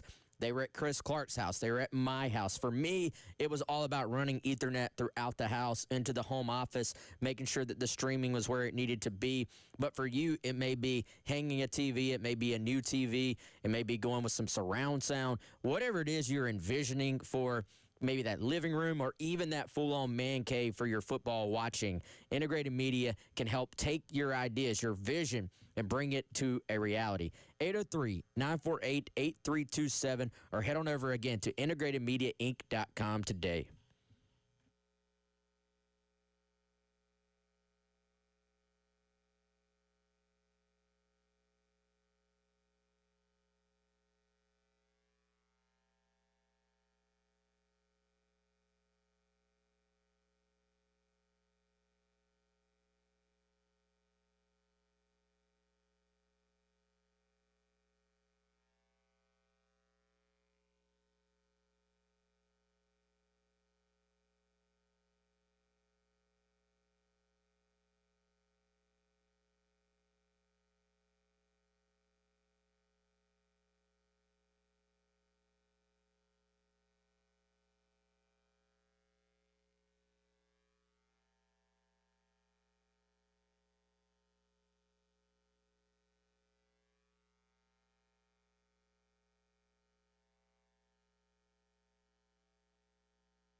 Welcome back in. Gamecock Central Takeover Hour presented by Firehouse Subs. Tyler West and Chris with you on your Wednesday. By the way, coming up in a couple minutes, going to have you a chance to win your first Firehouse Subs platter that we're going to be giving away each and every week during the season for home games. So I'll be listening out for that coming up here in a couple of minutes. But we'll get into what Beamer had to say yesterday in just a second. But I'd be remiss if I did not bring up that, West, yesterday we finally got a depth chart, though I think it was just last week's depth chart delayed a few days, but still, we finally got one. let the people rejoice. It is a depth chart. It is a depth chart, It yes. exists. It's truly a depth chart. I was going through seeing. So we had put another depth chart out on Gamecock Central, just basically saying, hey, here's what the depth chart looked like based on what we saw Sunday. And there were a couple of tweaks here and there, but for the most part, it was about what we expected, about what we thought. And but then, and as much as I hate to admit this, I do kind of see what Beamer meant by, I just didn't want people to overreact to everything on there. Yeah. Because even after seeing the game on Sunday, we all saw who started. We all saw who came in next. We all, if you wanted to, you could watch warm-ups. You could literally see this was the first team. This was the second team. Even though all those things were like that, there were still people going, well, I mean, I don't know about this. I don't know about that. Why is this guy listed first? They got to fix left guard. The thing about a depth chart at the beginning of the week is there's still a week full of practice left to play. Typically, in my experience, if they are going to make a change at a position, if they're going to make a change as a starter, it would not be reflected in that depth chart at the beginning of the week. It would be reflected on the field on Saturday, and then it would be reflected on the depth chart they put out after that. So we're kind of consistently going to be a week behind, basically. Yeah, but I think everybody to extent. Yeah. Like you're not gonna, if you're gonna make that change, you want to see that guy earn it throughout the week of practice. You know, if you're sitting there, if you're saying, hey, we're gonna roll Shed Surratt out there this week. For one, you got to make sure he's going to be 100% healthy.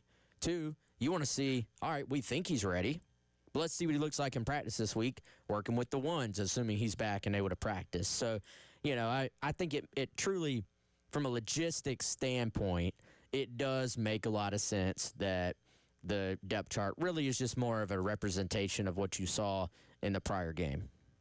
Well, and I think another couple things to remember there is that, yes, it's a representation of, you know, week one, but in some ways, right?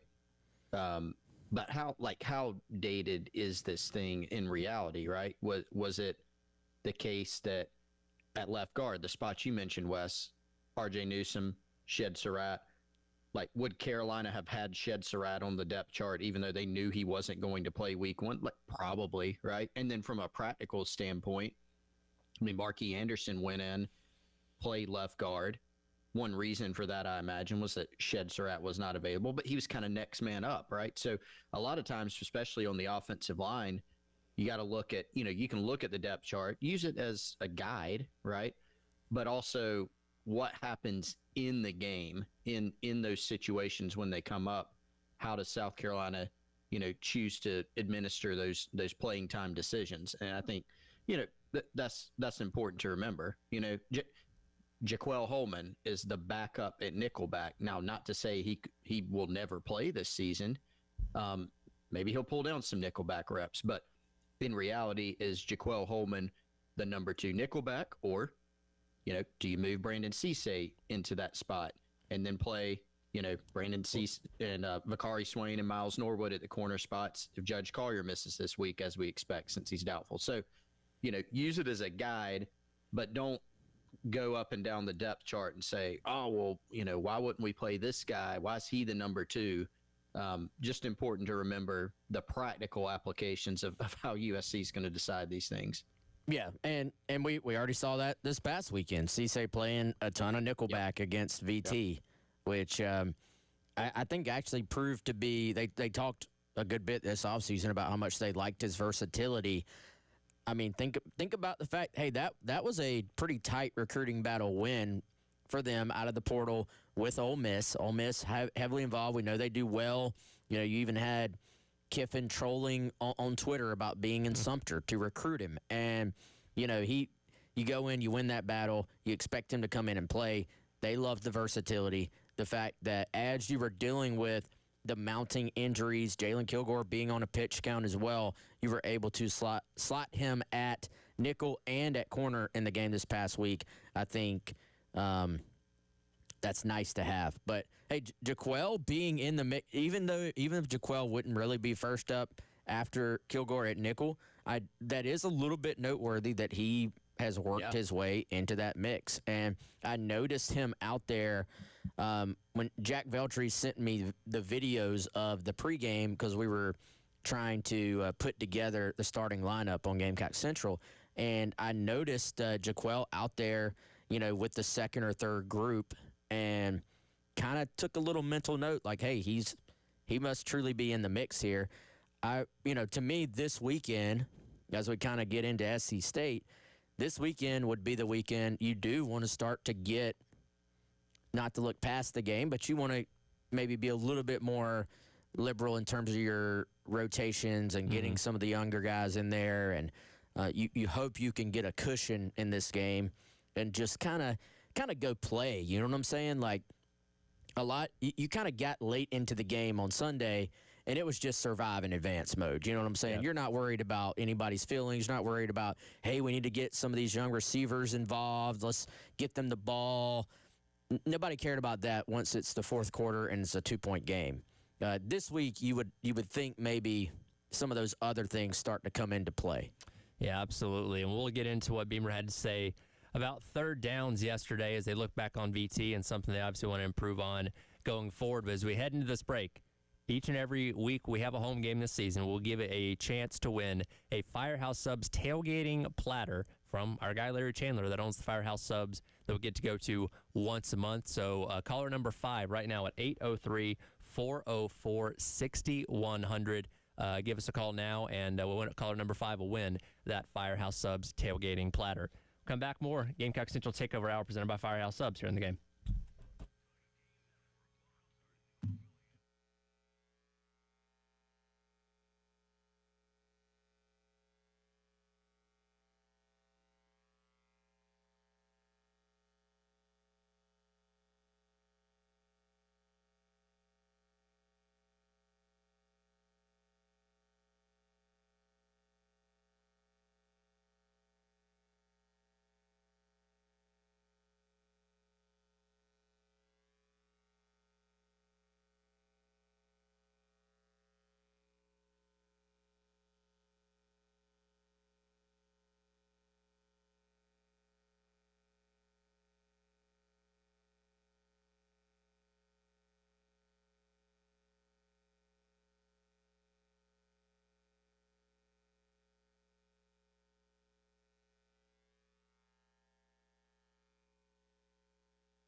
Welcome back in. It is the Gamecock Central Takeover Hour presented by Firehouse Subs. Tyler West and Chris with you under Wednesday here on the game. You'll hear from Coach Beamer once again coming up tomorrow night with Carolina Calls at 7 o'clock here in Columbia, as well as Myrtle Beach, as he'll give some final thoughts ahead of the SC State game.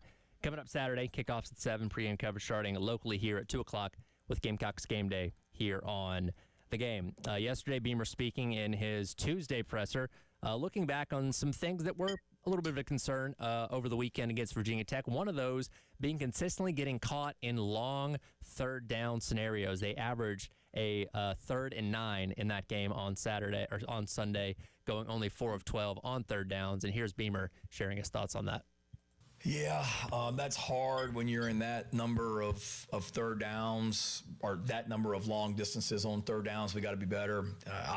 Obviously, it's be better on first and second, whether it's play calls, execution, whatever it might be as well. Whatever it might be. Some of those penalties, we had some pre-snap penalties there that got us in some longer situations. So it's hard to call plays on 3rd and long. We've got to be better on 1st and 2nd down. That's where it begins. And I think it's offense and defense. I mean, we had too many 7, 8, 9-yard runs. We got stops defensively, but defensively we had too many 2nd and 1s and 2nd and 2s and 2nd and 3s more than I can remember. But no matter what you do on 3rd down, basically your success on 3rd down, offense and defense, is going to be based on what you do on 1st and 2nd down. And I know it's not cliche, but it's pretty simple from my standpoint. We've got to be better, and each week is different, and it's every game is different. We weren't good enough against Virginia Tech and need to be better against South Carolina State Saturday night. And he's right. The longer you are in third downs, the fewer options you have in terms of what you can do, as opposed to when you're in 3rd and 2s and 3rd and 3s, you kind of have the whole playbook available to you at that point in time. And this is something that we followed a lot last year, and I kept a chart of their average third down distance in every single game and what they were converting at. And this was a real problem at the beginning of the season. 7.1, 12.3, 8.5, 8.6. That was kind of that first half of the year. It got better as the year went along, and you saw an increase in the overall third down conversions, where they ended up about middle of the road in the SEC. So one game doesn't determine what the entire year is going to be like, but you definitely need to improve on both the number of and averaging 9 yards per third down, as well as only converting 33%. Well, and I think some of the quote-unquote issues on the offensive line, which there were issues. I'm not saying there weren't, but some of those issues, think about this from a defensive standpoint. When you're talking about your own defense, what do you say? Hey, get them in 3rd and long so we can turn these pass rushers loose. Get them in pass rush situations. That way the defensive line does not have to worry so much about staying in their gaps, staying in their run lanes. It's go get the quarterback. Well, that same thing, of course, applies when you're on offense. So some of these sacks, how many times are you getting instant pressure on the quarterback because the opponent is pinning their ears back and going after you? When you can go successful run, you get in a heavy package and you go play action, deep ball to Nick Harbor when they are worried about the run, you see how much more time and room Sellers had to just make a clean throw. And so all these things, I think, tie in hand. Now, some of that goes back to run the football better on first down, run the football better on second down, and that puts you in much better, I would say, clearly third down situations. And, guys, I got to say, I think part of the problem with South Carolina is, and this was a case last year too, they're very much a boom or bust offense. And, they're big play oriented. Even like the analytics that Will Helms puts together for us on Gamecock Central, they back this up as well. But if you really think about it, your eyeballs will back this up too. The rushing numbers, if you really look at just the running backs, take away the sack yardage basically. Attaway averaged 4.3 yards a carry. Faison averaged 5.7 yards a carry. That's truly not as awful as people would make you think based on what people are saying about the O-line play right now. Now, even that was a little bit boom or bust. 30 of the yards for Faison, 30 of the 40 were on one play. And, I think you have to acknowledge it's not going to be just 5 yards every carry. That's kind of how everybody's run game works, right? It's going to be 1 here, 2 there, then 15 here, then 12 here, then maybe 0, then maybe 1. So there's a certain boomer bust element to running games in general. But I think the big thing for Carolina will be, can you even that out just a little bit and lose a little bit of that boomer bust element to your entire offense? Otherwise, you get games like we saw where you looked great in the first quarter, you looked great in the fourth quarter, and then for about 2 quarters in the middle, it was just a slog. Yeah, I think you make a great point, Wes. And if you look through the play-by-play, the kind of game log from the Virginia Tech game, I mean, South Carolina does have some runs in there. You know, there are a few, 9-yard runs, which is, you absolutely love those. And you love explosive plays. But to your point, you don't want to be overly reliant on making a big play. It's an amazing thing to have the capability, because that's what the great teams do, right? When they get in those third down situations, 3rd and 9, 3rd and 10, 3rd and 15, if you can go make a play and move the chains or score even on an explosive play, you love having that capability. You have Lenora Sellers who can take, a potential sack, a drive ender, and make it into a first down and keep the chains moving. He can do those things, but you don't want to be reliant on it. And so I think if you go through the game log from the Virginia Tech game, there are some chunk runs. The 30-yarder you mentioned from Faison. Here's a 23-yarder from Oscar Attaway. There's some 9-yard runs sprinkled in there, but there are a lot of 1, no gain, 2, loss of a yard. Like you see, I think too many of those to where you turn those into 4-yarders, 5-yarders, just a few more of them. You're in a lot better place to where you can be more flexible for what you're calling offensively. I mean, think about a 3rd and 5 play call versus a 3rd and 9 or 3rd and 10. That creates those scenarios where, like you said, Wes, the defense knows this is probably a pass. If we can try to contain Lenora Sellers, we got a good chance to get off the field here. You want to create more flexibility on early downs, and you want to have not such a difficult path, a difficult runway when you get to those 3rd downs too. So Beamer said it, got to be better on early downs. I'm sure that's a focus going into this week and the rest of the season too. Yeah, and I think if you can even those things out a little bit and not have to worry quite as much about the explosive plays, those are the things that let you stay on the field, right? Like those are the things that let you have a longer drive. It is not so much, hey, let's take 4 drives, for instance, and say you're 3 and out on 3 of them, but then you have 3 plays for 75 yards and a touchdown on the other. Is that better or worse than still scoring 1 time, but driving the ball a little bit more on each of the drives and then completing the drive, on the 4th? I don't know, but I do think there's a lot of talk, hey, why didn't I see the young receivers get a little bit more involved? Why was Mazio Bennett, not able to get the football? All those things come from actually staying on the field and having those opportunities. If you run, 55, 56 plays on offense, if you have the ball once in the 3rd quarter, one of those drives got eliminated for a good reason. It was because you had a punt return for touchdown, but that meant your offense didn't have that opportunity with the ball. You're not going to be able to spread the ball around, get everybody involved, keep everybody happy if you're not able to stay on the field. The way you stay on the field when Shula was trying to be hard-headed with the run game, kind of you look at maybe the 2nd drive, the 3rd drive, the 4th drive, he's trying to establish the run. If you're hitting 3, 4, 5 yards on some of those, then you're probably able to stay on the field. You get that first down of the drive. Then you start to open it up a little bit more. You get everybody else a little bit more involved. That's when the offense really starts to click. I'll say this too, guys, as much as we have talked about the O-line, the struggles, General Gamecock Nation has talked about that. Who had the better game on the ground? I feel like if you watch the game and you watch Carolina's O-line, you kind of feel like Carolina got outrushed in the game. Like that's the perception. Then you look, VT, Marcellus Hawkins, 27, good player, 15 carries for 58 yards, a long of just 11. That's a 3.9 yards per rush. Jeremiah Coney, 4 for 16. That's, of course, a 4-yard average, 11-yard long.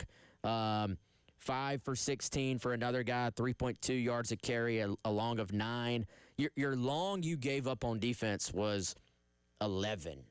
So, and I'm not saying that's the bar you want to reach, but Carolina actually outrushed VT in this game, even though if you look online, you would think this was one of those old school Spurrier games before they got going where Carolina rushed for like 28 yards with a 1 yard per carry average. Yeah, so it's Beamer's thoughts on the third downs there. We'll get what his update on injuries when it comes to Judge Collier and JT Gear as we wrap up the hour. Coming up next, Gamecock Central Takeover Hour presented by Firehouse Subs here on the game.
If you're out there looking for a local reliable HVAC service for your home or your business in the Midlands, reach out to our friends over at Krantz Cooling and Heating. KrantzCooling.com, Krantz, cooling with a K, KrantzCooling.com, or give Justin Krantz, the general manager over there, and his team a call, 803-755-0793. I've had Krantz Cooling out to my home several times. They did a mini split for me in the garage. They've checked out all the other units at my house to make sure they're running in tip-top shape. Love my experience so much that when my mom moved to Irmo, I got them to go out to her home too. They put in 2 mini splits for her. They handle all her HVAC needs as well. They could do the same for you. KrantzCooling.com or 803-755-0793. Since 1983, Krantz Cooling, their team has been providing great service to business owners and families in the Midlands. They can do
Injury update, Judge Collier and JT Gear are the only two coming out of the game against Virginia Tech that we're concerned about. I would say they are doubtful for this week, but thankfully it won't be long-term. We were a little concerned about Judge, his injury being long-term, but it wasn't and won't be.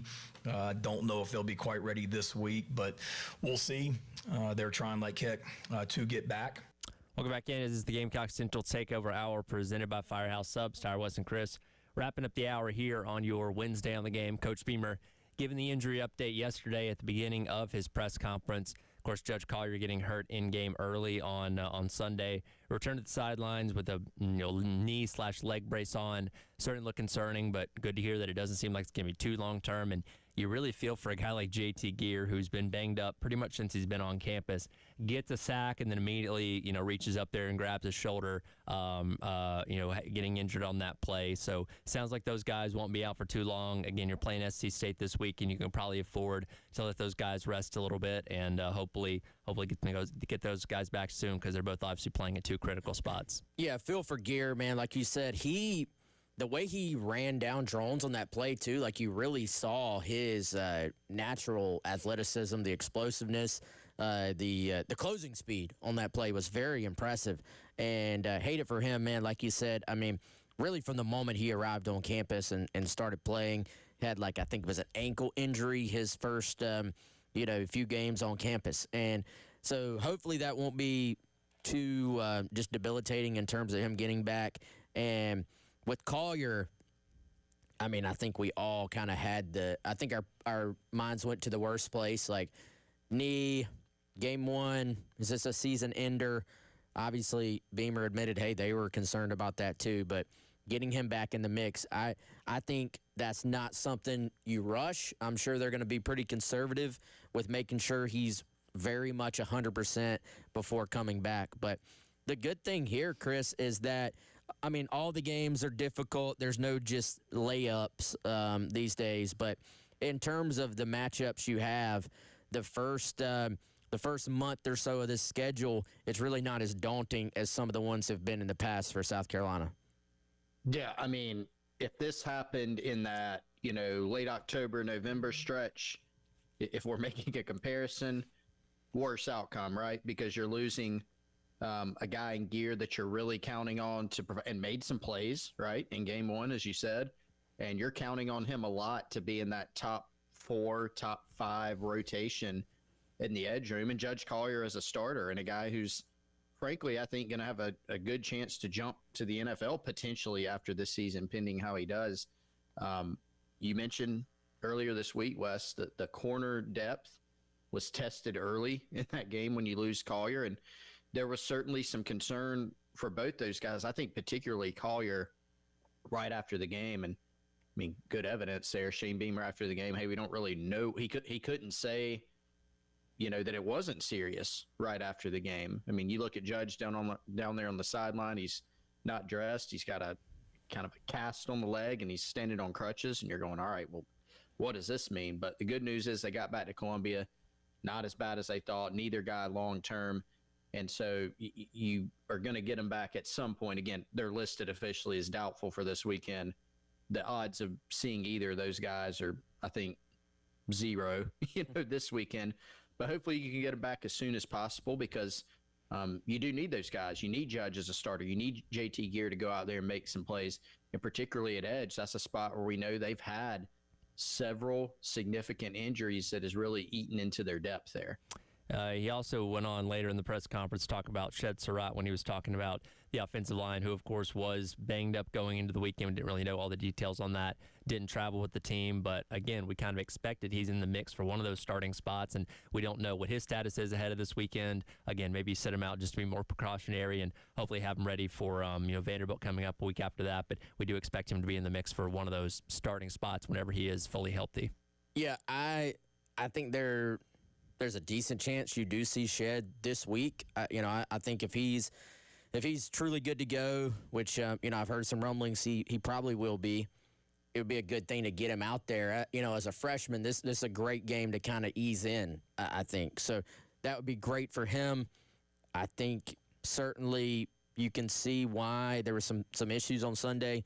You can see why he was maybe pushing for a starting job in the first place. So he's a guy they're high on. You know, when you get put on those like Sean Williams watch list for national freshmen, typically that's because those organizations have asked the program, hey, who should we be on the lookout for? Which of your freshmen are going to play a lot? So somebody over there told them, look out for this guy. I think that's a great sign for Shed getting in there sooner rather than later. By the way, guys, before we get out of here, programming note for tomorrow, 11:15, Alyssa Lang from SEC Network, obviously South Carolina alum, GamecocksCentral.com alum, and looking forward to our check-in with her. Yeah, it's going to be awesome. Looking forward to hearing from her and get her thoughts on week one and where this team sits right now. So that'd be cool. Yep, 11:15 tomorrow.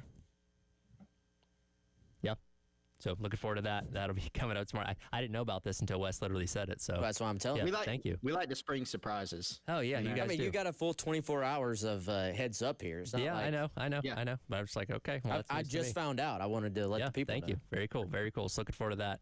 Let's Lane tomorrow at 11:15 and get her thoughts and everything going on, not only in the for South Carolina, but also the SEC as we get ahead of week number 2. Not a whole lot of conference games going on this week in Ole Miss and Kentucky. I know we're playing, but by week number 3, everybody kind of will be in full swing. Week 2 is kind of blah, man. It's not great. It's not great. I was looking at the 3 windows, the noon, the afternoon, and the nighttime, prime time. The best national game is at the same time as the South Carolina game as well. Yes. With Michigan and Oklahoma. And also the game that's of intrigue to us as well, Vandy and Virginia Tech also at that same time too. I think it's going to be a tight game. Yeah. Like fourth quarter. Should be. Yeah. We can learn a lot about Vanderbilt and how they stack up against Carolina's week 1 opponent. We'll discuss all that tomorrow and also talk to Alyssa Lang. The Gamecock Central Takeover Hour presented by Firehouse Subs. Halftime show coming up next here in the game. Injury update, Judge Collier.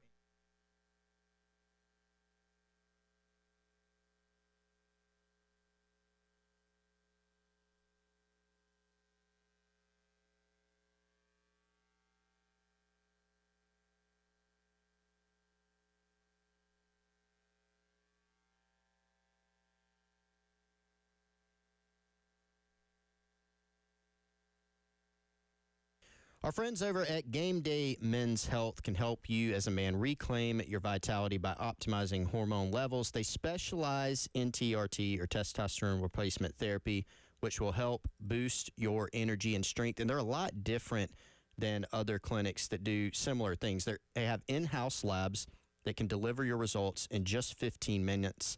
They're conveniently located in Northeast Columbia near I-70.